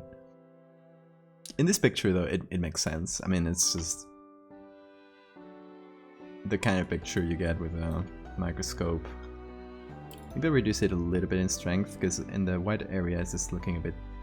Why does it do that? It's looking a bit too strong. Maybe I'll increase the size and the roughness, but decrease the amount.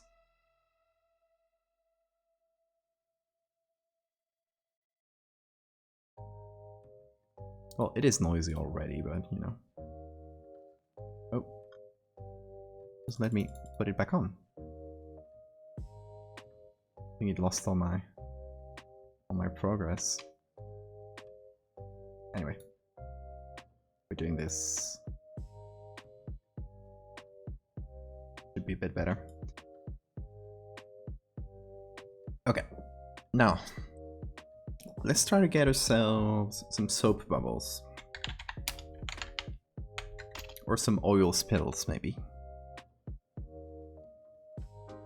So maybe the soap bubble is pretty clean. We can directly add it.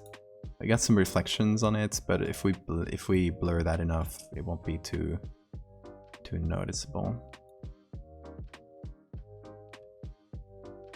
Oh, it's taking a while to pull in. I think it's making my stream slow. What's going on? How hard can this be? Okay, let's give this a second to think. Hopefully it doesn't crash my Oh, okay, it's good. It didn't crash Photoshop. To add a picture! How big is it? It's not big! This is 100%. It's not a large image. We can see the pixels. That was strange. Photoshop? Get your act together. Okay. Alex, teach me a word in Spanish. So bubble is burbuja. Burbuja. So this is a soap bubble. Una burbuja de jabón.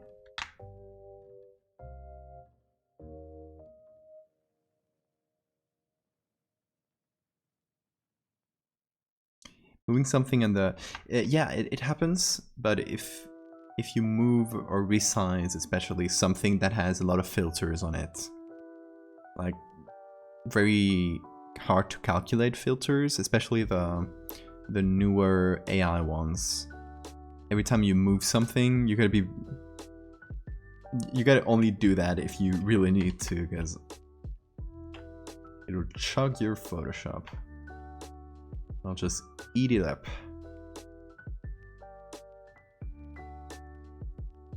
Okay. So I want to do this and lighten, maybe? Color.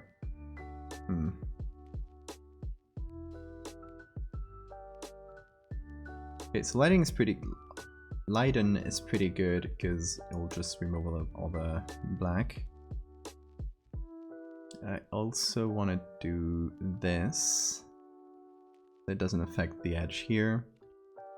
Where did you learn Spanish? Oh, in Spain? I live here.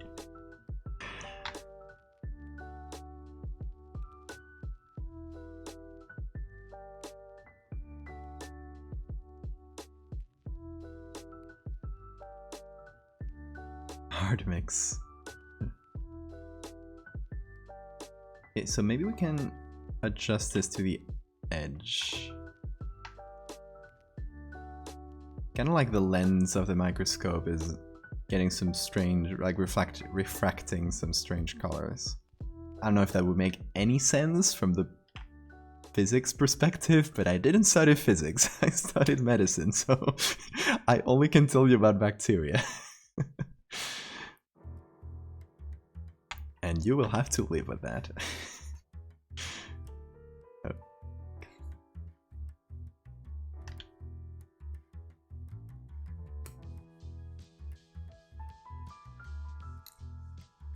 Oh, desde Argentina. Hola.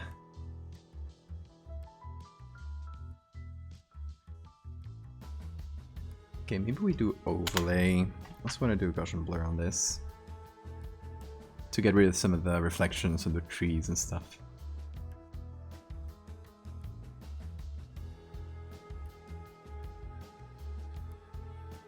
I obviously don't want to make it look like there's trees behind.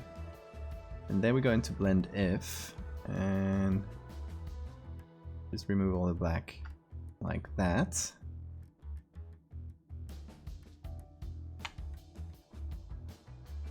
Then we kind of manually adjust to remove some of the weird things. Okay, so that gave us some refraction, some soapy colors. Lens flare on the microscope side. Yeah, maybe the lens flares I gotta remove. That's a good observation. Let's see, there was a soap bubble specifically that I've been using quite a bit. Can't find it anymore though. Okay, let's look for oil spill, because it tends to have this very cool colors. Getting a lot of abstract art, but I just want the spills colors mostly. This could work. It's one of those acrylic paintings, so it's not really an oil spill. Hold on. Let's look for them directly. Because the plugin is nice, it can get you some quick searches, but kind of better to look it up directly. Is that an Ethereum logo? Please don't do NFTs. Please. I'm so tired.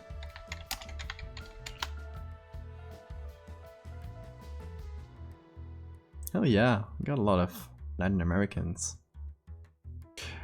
I'm just gonna switch my stream to Spanish and I alienate all the rest. I'm kidding, I'm kidding. Don't switch up.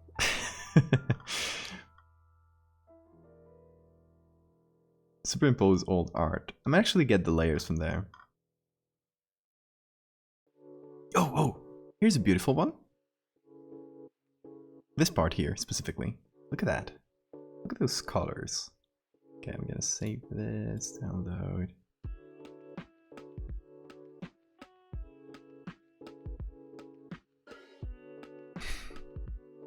You don't like it, Theo? You better start learning Spanish. I'm sorry.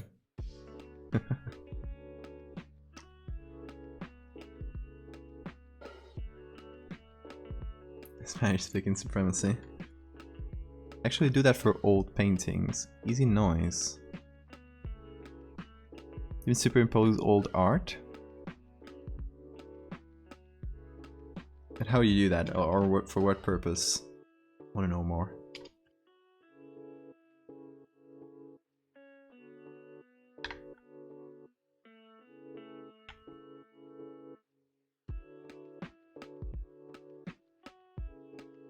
Okay, I really like this area here. Ooh, we're getting into pixel territory here, so I'm gonna have to do Gaussian blur until the pixels go away. And then maybe if we need some more definition, we can do the oil paint filter. We'll see.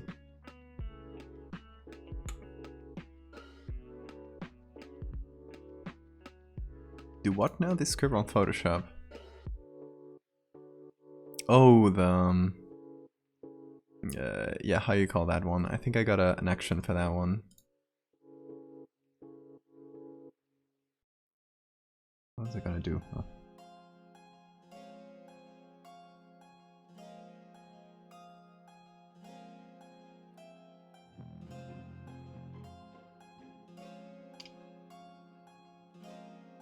Hold on, I think I got the actions somewhere. Actually, I got some of your actions here, so it's solarization. Ooh, that was brutal. I'm actually, for this one, because it's very flat and it doesn't have a lot of colors, but for other stuff it might be good. For some, specifically from some areas, so the kind of ripples conform to the shape a bit better. Might actually work. Pixel territory sounds like a very fun indie game. Winner of the best indie award in 2008.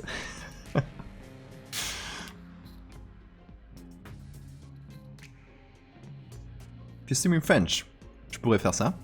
I'm not gonna do it.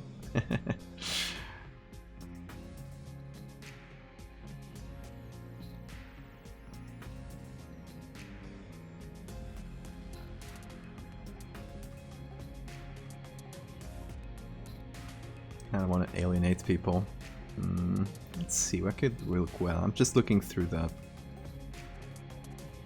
layer modes here and see if anything works well. Also add other colors. So color is pretty nice, but it doesn't give any punch. Vivid light could be fun. Paste my old art into a new piece, stretch it out, flip it. Oh, interesting. That's cool.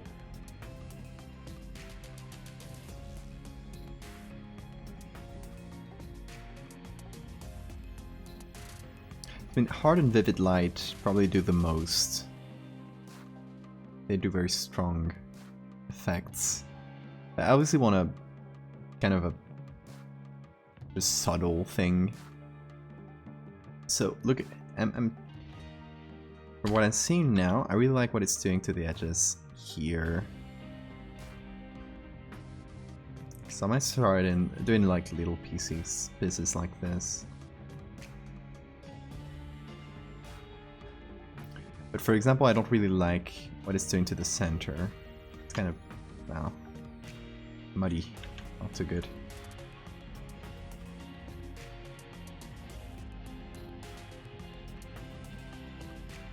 But I like that. It's pretty fun. And then I might do the inverse and try other layer styles.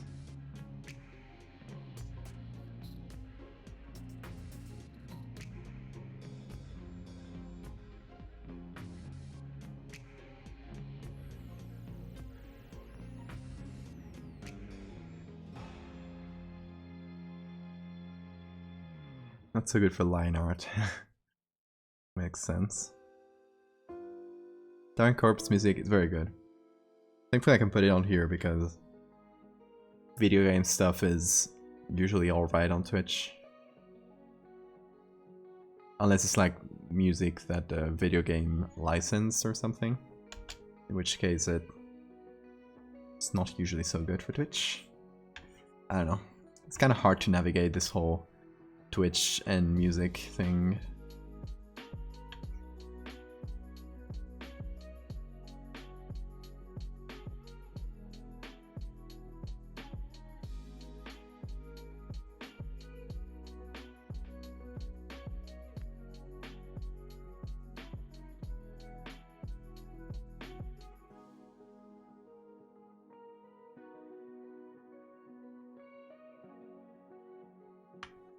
I'm gonna take this, and I might run a bit of hue saturation adjustment on both.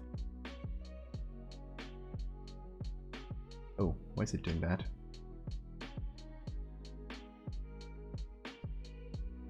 Just serenade us.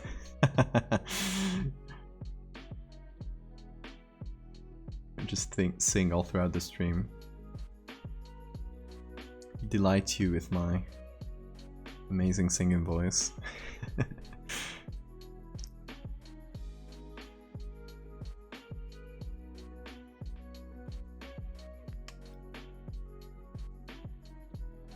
Haven OST made by Danger. I don't know if I have that one. The list, let's see.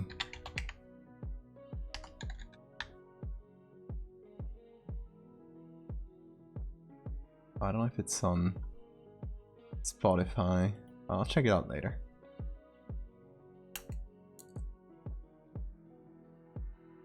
Karaoke stream. Never. Whoa, that's trippy. I love this. Look at that.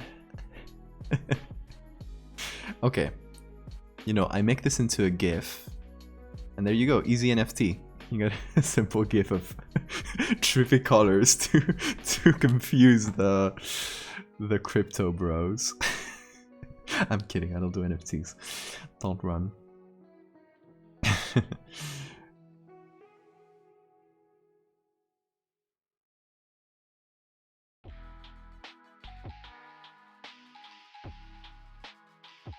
Money. Easy money. Unfortunately, the crypto bros are all leaving.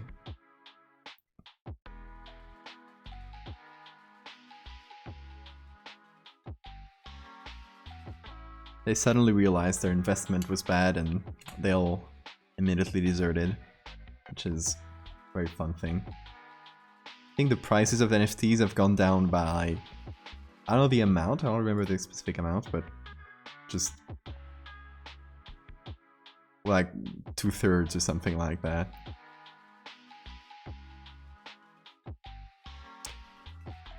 Yeah, Sirid, but they have a lot of problems. I'm not gonna get into it now because it's a whole thing.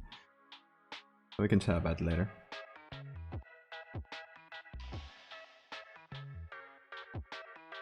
I wanted to see what it did to the base layer, and now I do not like what I'm seeing, but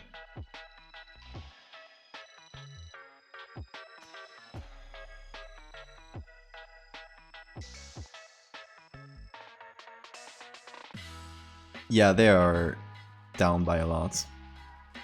It was always going to be a trend. I don't think it has any staying powers. Digital art is just not made for that. It's as simple as that.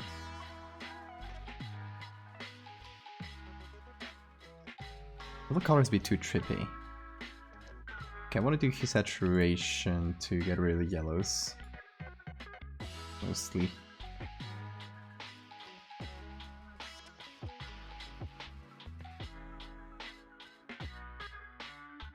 I guess the oranges as well. The reds. Yeah. Bring those reds into pinks. Just want to try this. I might go back to how it was before. I want to try doing the camera filter on top of all the adjustments.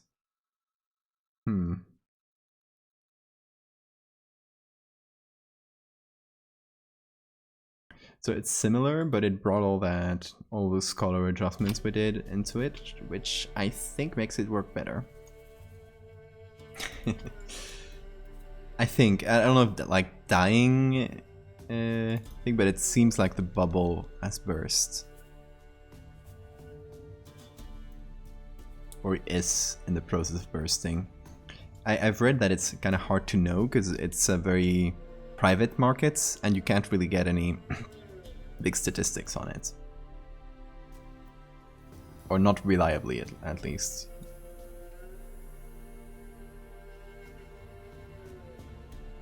But if you just check the prices and how the average prices have been faring, I think it's gone down by a lot.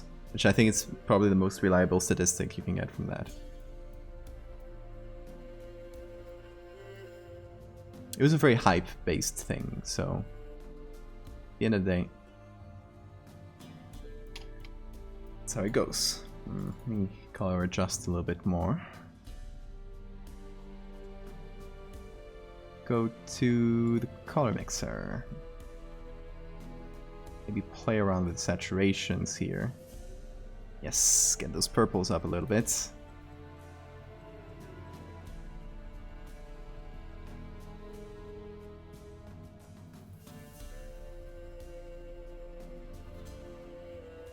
Maybe play around with this a bit more.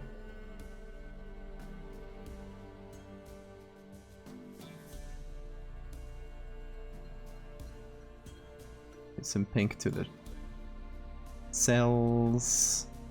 A touch of blue. I think this is gonna go to blue as well. Alright.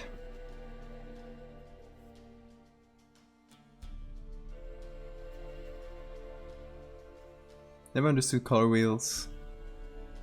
Why do I do curved stones? I like them. I think they're more intuitive than curves at least. Also, in the camera filters, the curves are shit. They're shit. They're just not very useful.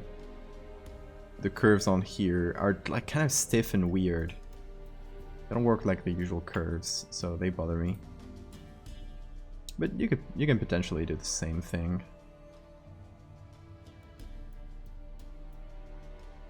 You just gotta adjust a bit more.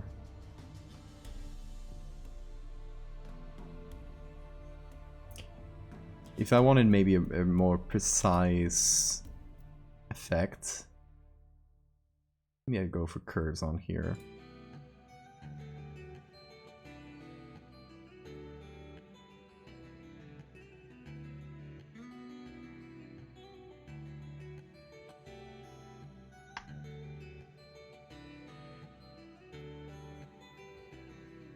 Let's see. I want to copy this camera filter into this one so we get very similar things. And by using a layer mask here, I can adjust. There we go. Can adjust the strength of all the effects, those bubbly effects. Which I don't want to go too hard on. It's gotta be like a thing you see later, right? Not the first thing you see. I think I made him a bit stronger.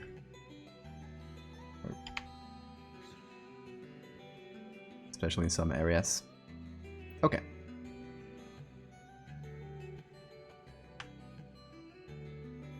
Save all of this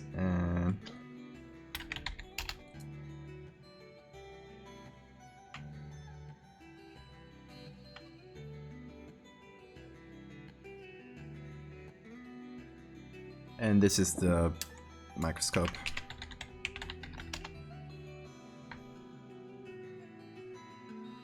Yeah, a lot of tools in Photoshop do the same stuff. That's one of the cool things about Photoshop. It's just you have so many tools that you can do anything with them. Color bands is just curves preset. Yeah, basically. Like levels and curves. Again, same thing. Different name. Okay, so we got tooth here too, and I feel like this one is a little bit boring in color.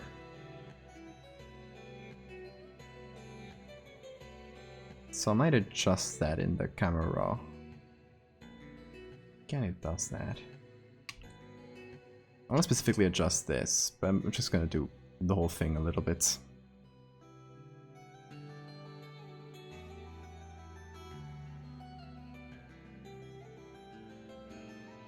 Okay, I want to bring the mid-tones towards a more pink than blue.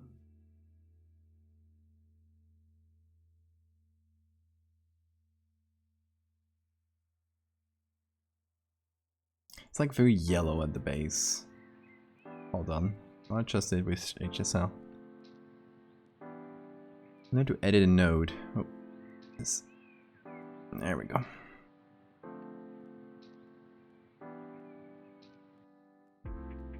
That'll be cool, yeah. So quite a thing to learn.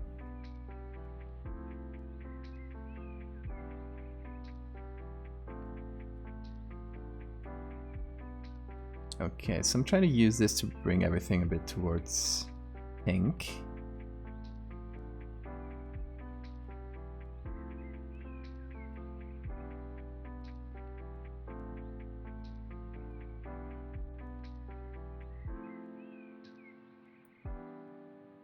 Instead of that more yellowish thing we had. Bring the luminance up a little.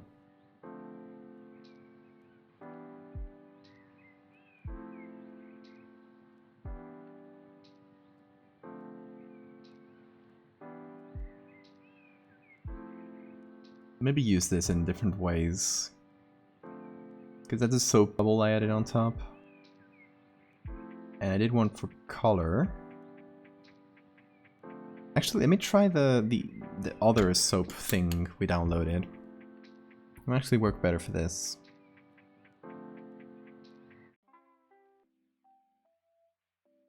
It's better quality for one. It's probably gonna be better than what we had.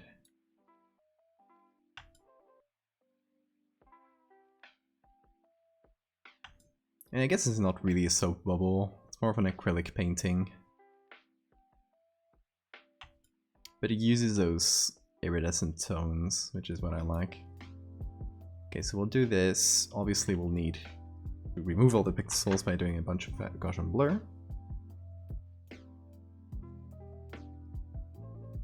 Give it a second. There we go. And now we can try out different cool things. Screen is pretty cool. Overlay is cool, but it's pretty dark. Well, it kind of keeps the darkness, really.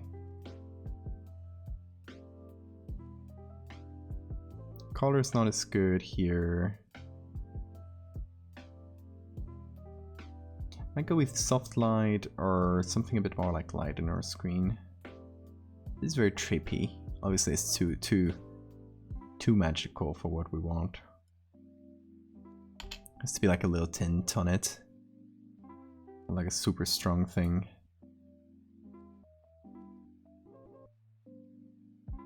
I think that could be pretty cool. A little bit of the color from this.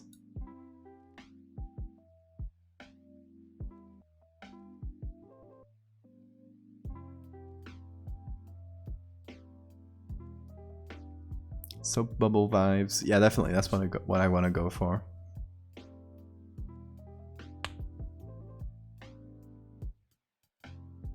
Maybe the black background should be a bit brighter, so the half-transparent surface of the Petri dish. So the surface of the Petri dish, it's not really transparent itself. It's like a medium. So it's like a thick coating of gel-like substance. That's kind of deep, and it's sort of, it's not entirely transparent. It's a bit matte. So what I figured is that we have a light here, and another light's kind of hidden here. So I figured that the light would kind of come in through these sides. I don't know. That was my thought, at least. Also, this edge is killing me. It is too perfect. I'm just gonna hide this for a second.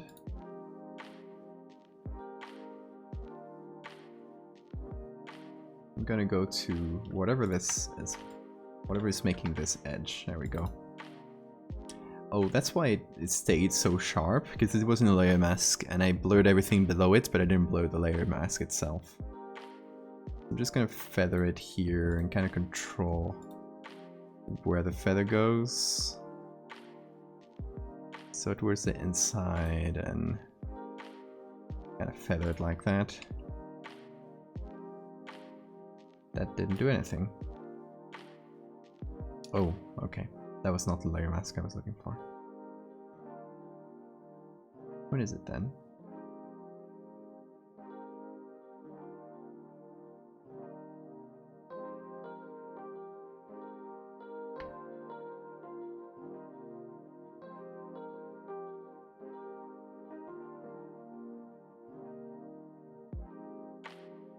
Trying to find the... Oh, I think it's this?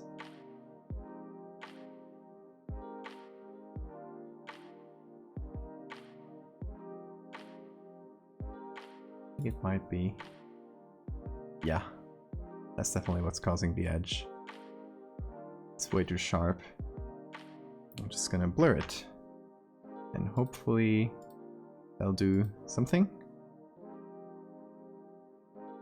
It's a bit better. Oh, Fractal the lights. Please no. You'll kill me. It's a little blur on that. Still weirding me out.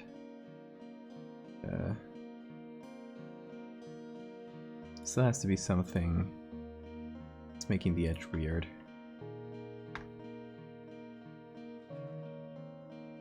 So you get still something sharp with all those pixels over it. Oh, might be the background. I think it's the background. Yes. Okay, so we needed to feather a few edges to make that work. Splats. Okay, then we bring this back. I think I want to move one of them, which is this one. Right, and kind of move it around to here.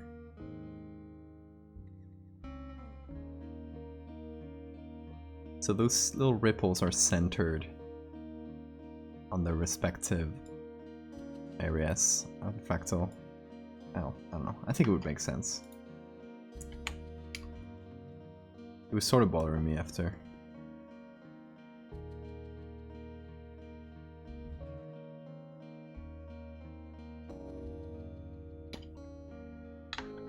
I put a rotation thing here, and that's better.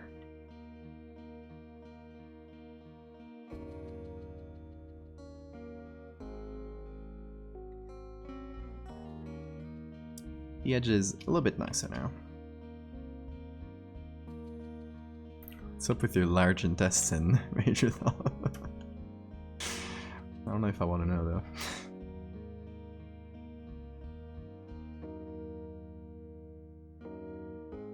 Also, I figure since we ended up going for bacteria instead of fungus, I want to remove a few of these more fungusy edges. I know people probably not notice, but I would. So I want to fade those out a little. And I know that fungusy is probably not a word. But what are you gonna do to stop me? Nothing. Can't. So I'm gonna keep saying fungusy.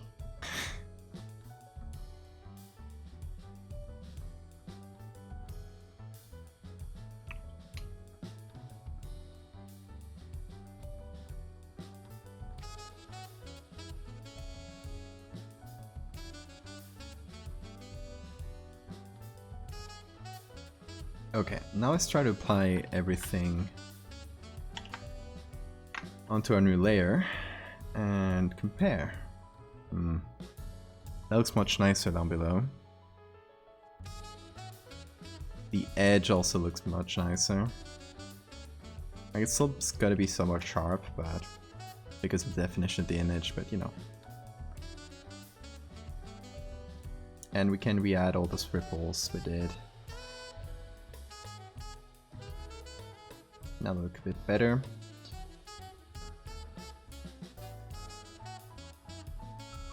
I would notice. Hell yeah. Glad to have people that notice. Sometimes I add tiny little details that I think nobody's gonna notice, and it always makes me happy when somebody does a comment and says, "Oh, you did this." Always makes me really happy. Also adding the customary noise.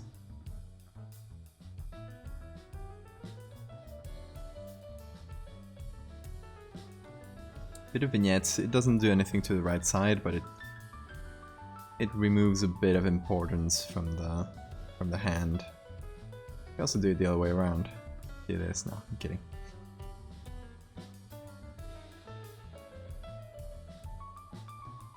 Go for roundness.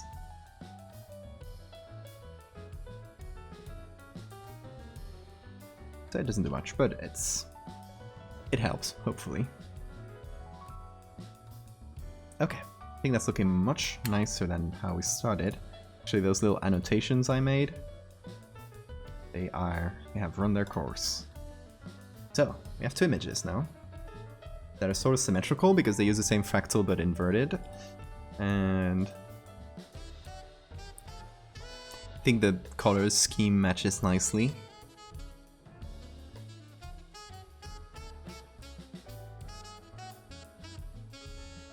Do labs watermark the imagery? I don't think so. Why that? What is that? Is there a watermark I didn't notice?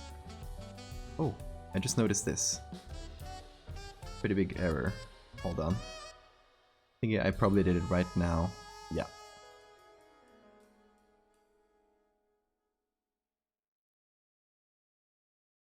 There we go.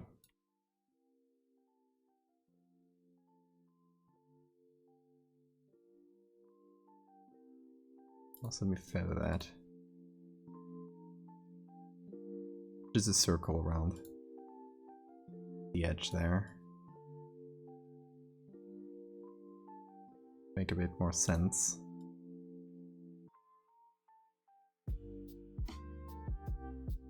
Some horrifying society watermarks. I'm gonna kill you. No. Never. I'll not bow down to them.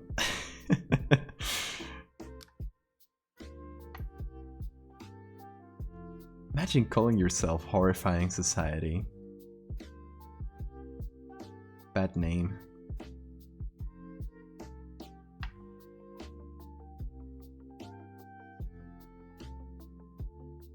Talking about watermarks, this is a part of the stream where we try to come up with a place to put a signature. And if you don't know, if it's the first time here, I always sign my pictures in the same way. So let me apply this first.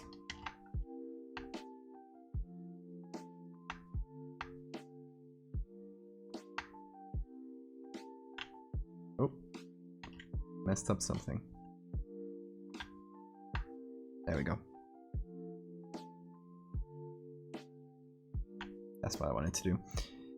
So I always sign my pictures in the same way,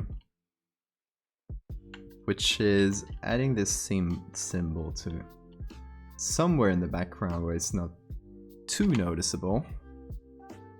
But it's a fun little game for people to try to find the signature. So there's a symbol, right? It's a V, an A, I guess an L. It spells the beginning of Valdevia.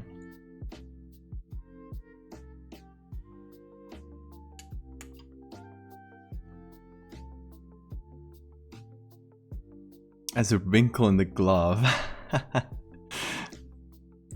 That'll be fun. I mean, the obvious one, and that's what I was kind of uncovering this, is in the plastic of the petri dish, right? That's like, the obvious place is always like in pre-existing writing that you can see in the base picture.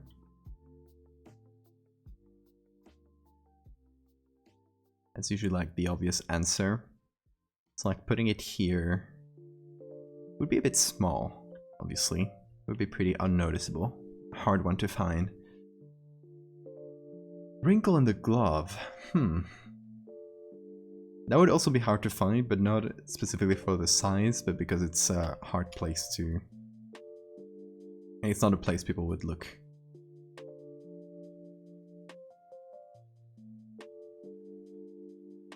I feel like we got an N shape here. If we turn it around, if we take a wrinkle that does this, and then another that does this, although that doesn't make much sense in wrinkles, wrinkle terminology.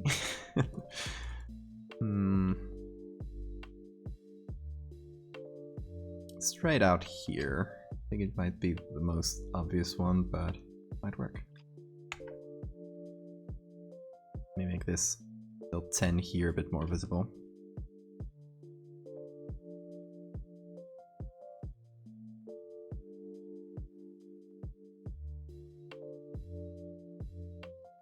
I'm gonna go right up here, create a new layer. I'm gonna take this 10. I'm just gonna copy the 1. PhD in wrinkle physics. I mean, Nathan admitted to be an artist you need to be a wrinkle expert. Any kind of artist. They didn't teach you wrinkles in art school? Come on. It's like one of the main things. Oh, you had like anatomy, wrinkles. Those classic first year things.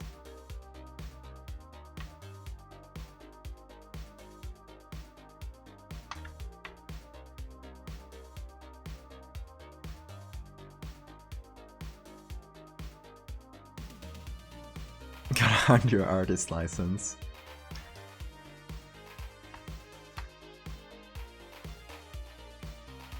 So Theo, you worked as an animator for years.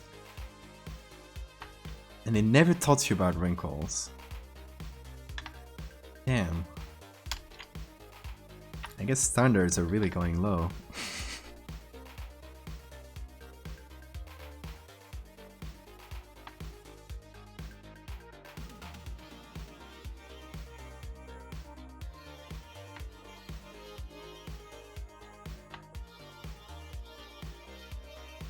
You just look at reference. Honestly, yes. That's true for everything.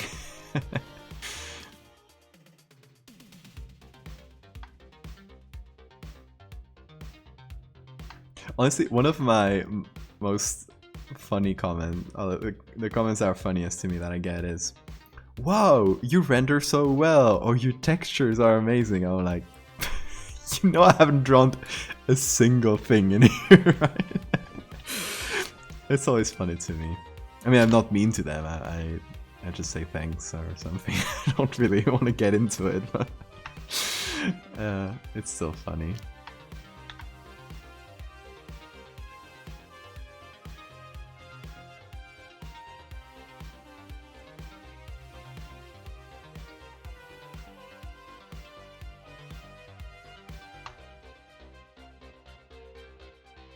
It seems a bit long.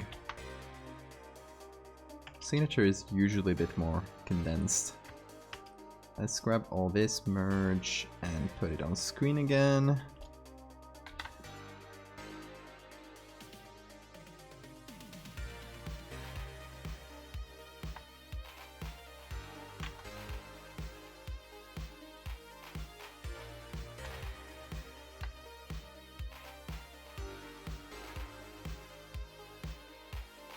There it is. It's a bit small, but I think we got it there.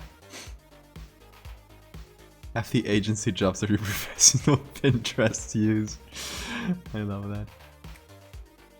Professional Pinterest.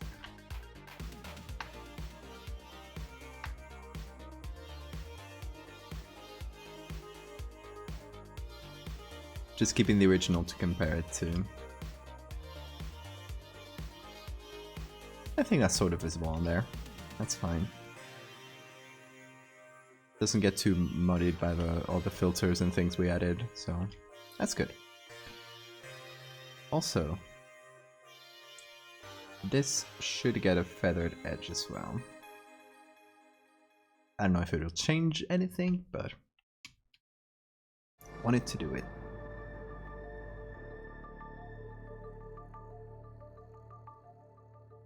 Okay, I also want to add a color on top of everything, which is going to be more of a manual thing. Just want to take cool colors and put them in places like this. I'm gonna copy the layer mask so I don't go over the edge.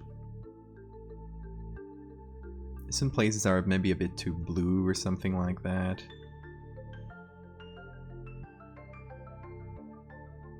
I want to bring them a bit of pink. A bit too just grey and boring.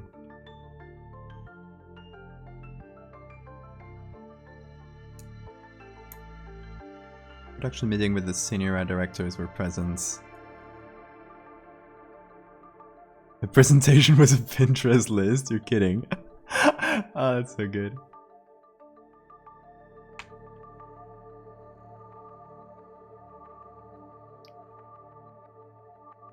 They really get paid for that, huh? I love the hustle though. That's very good.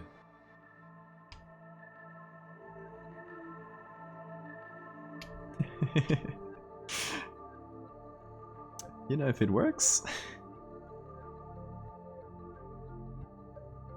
This part of the edge is a bit wonky, but don't look too much. Don't look directly at it.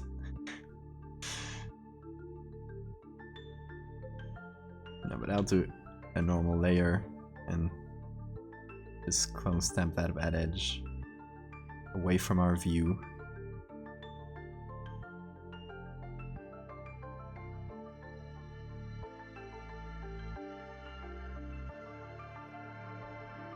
Okay, and in our microscope view, I think there's a pretty easy signature we can add.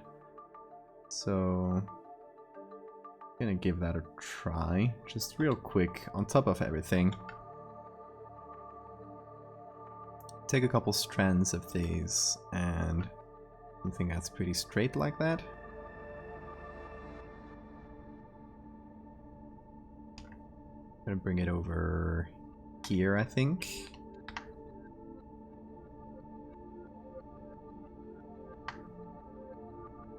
I put it there. And I'm just gonna use the same one again.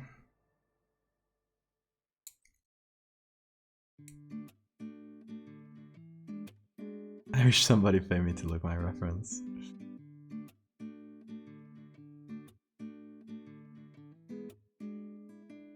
I mean, I'm not gonna lie. If I'm getting a commission or something, I factor into the price all the time. I used to find pictures. Which I guess it's not the same as looking for reference, and because the pictures are basically the main part of the main dish here, but oh, that just moved without me telling it. Please stop. Just go where I tell you. Please, there we go. Look away for a second and suddenly it was all messed up. My direction should be see what's going on Pinterest and more thoroughly, yeah. That is a fair thought.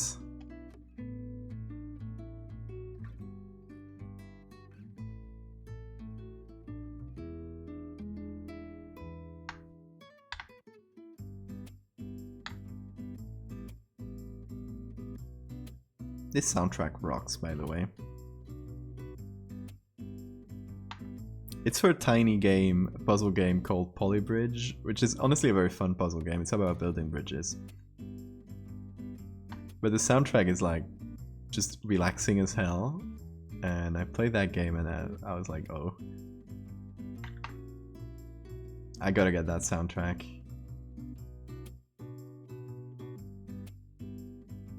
There we go, that's a little bacteria signature. I think it's subtle enough, right? I don't think it jumps out at you. Welcome back, good day. Let me save that Petri.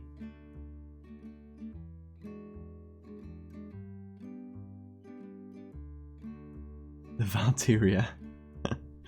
Fracteria. Is a very good pun, I thought some time ago. Didn't have anyone to tell it to. So now I'm telling you. Fracteria. That's how we're calling this. Petri, oh, I call the other one Petri. So this is going to be the second one.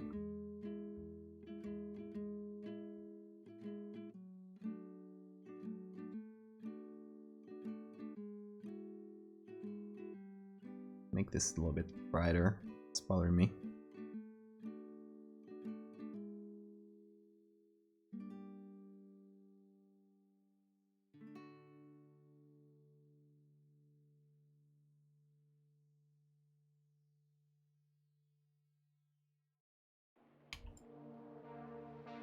course, fearful.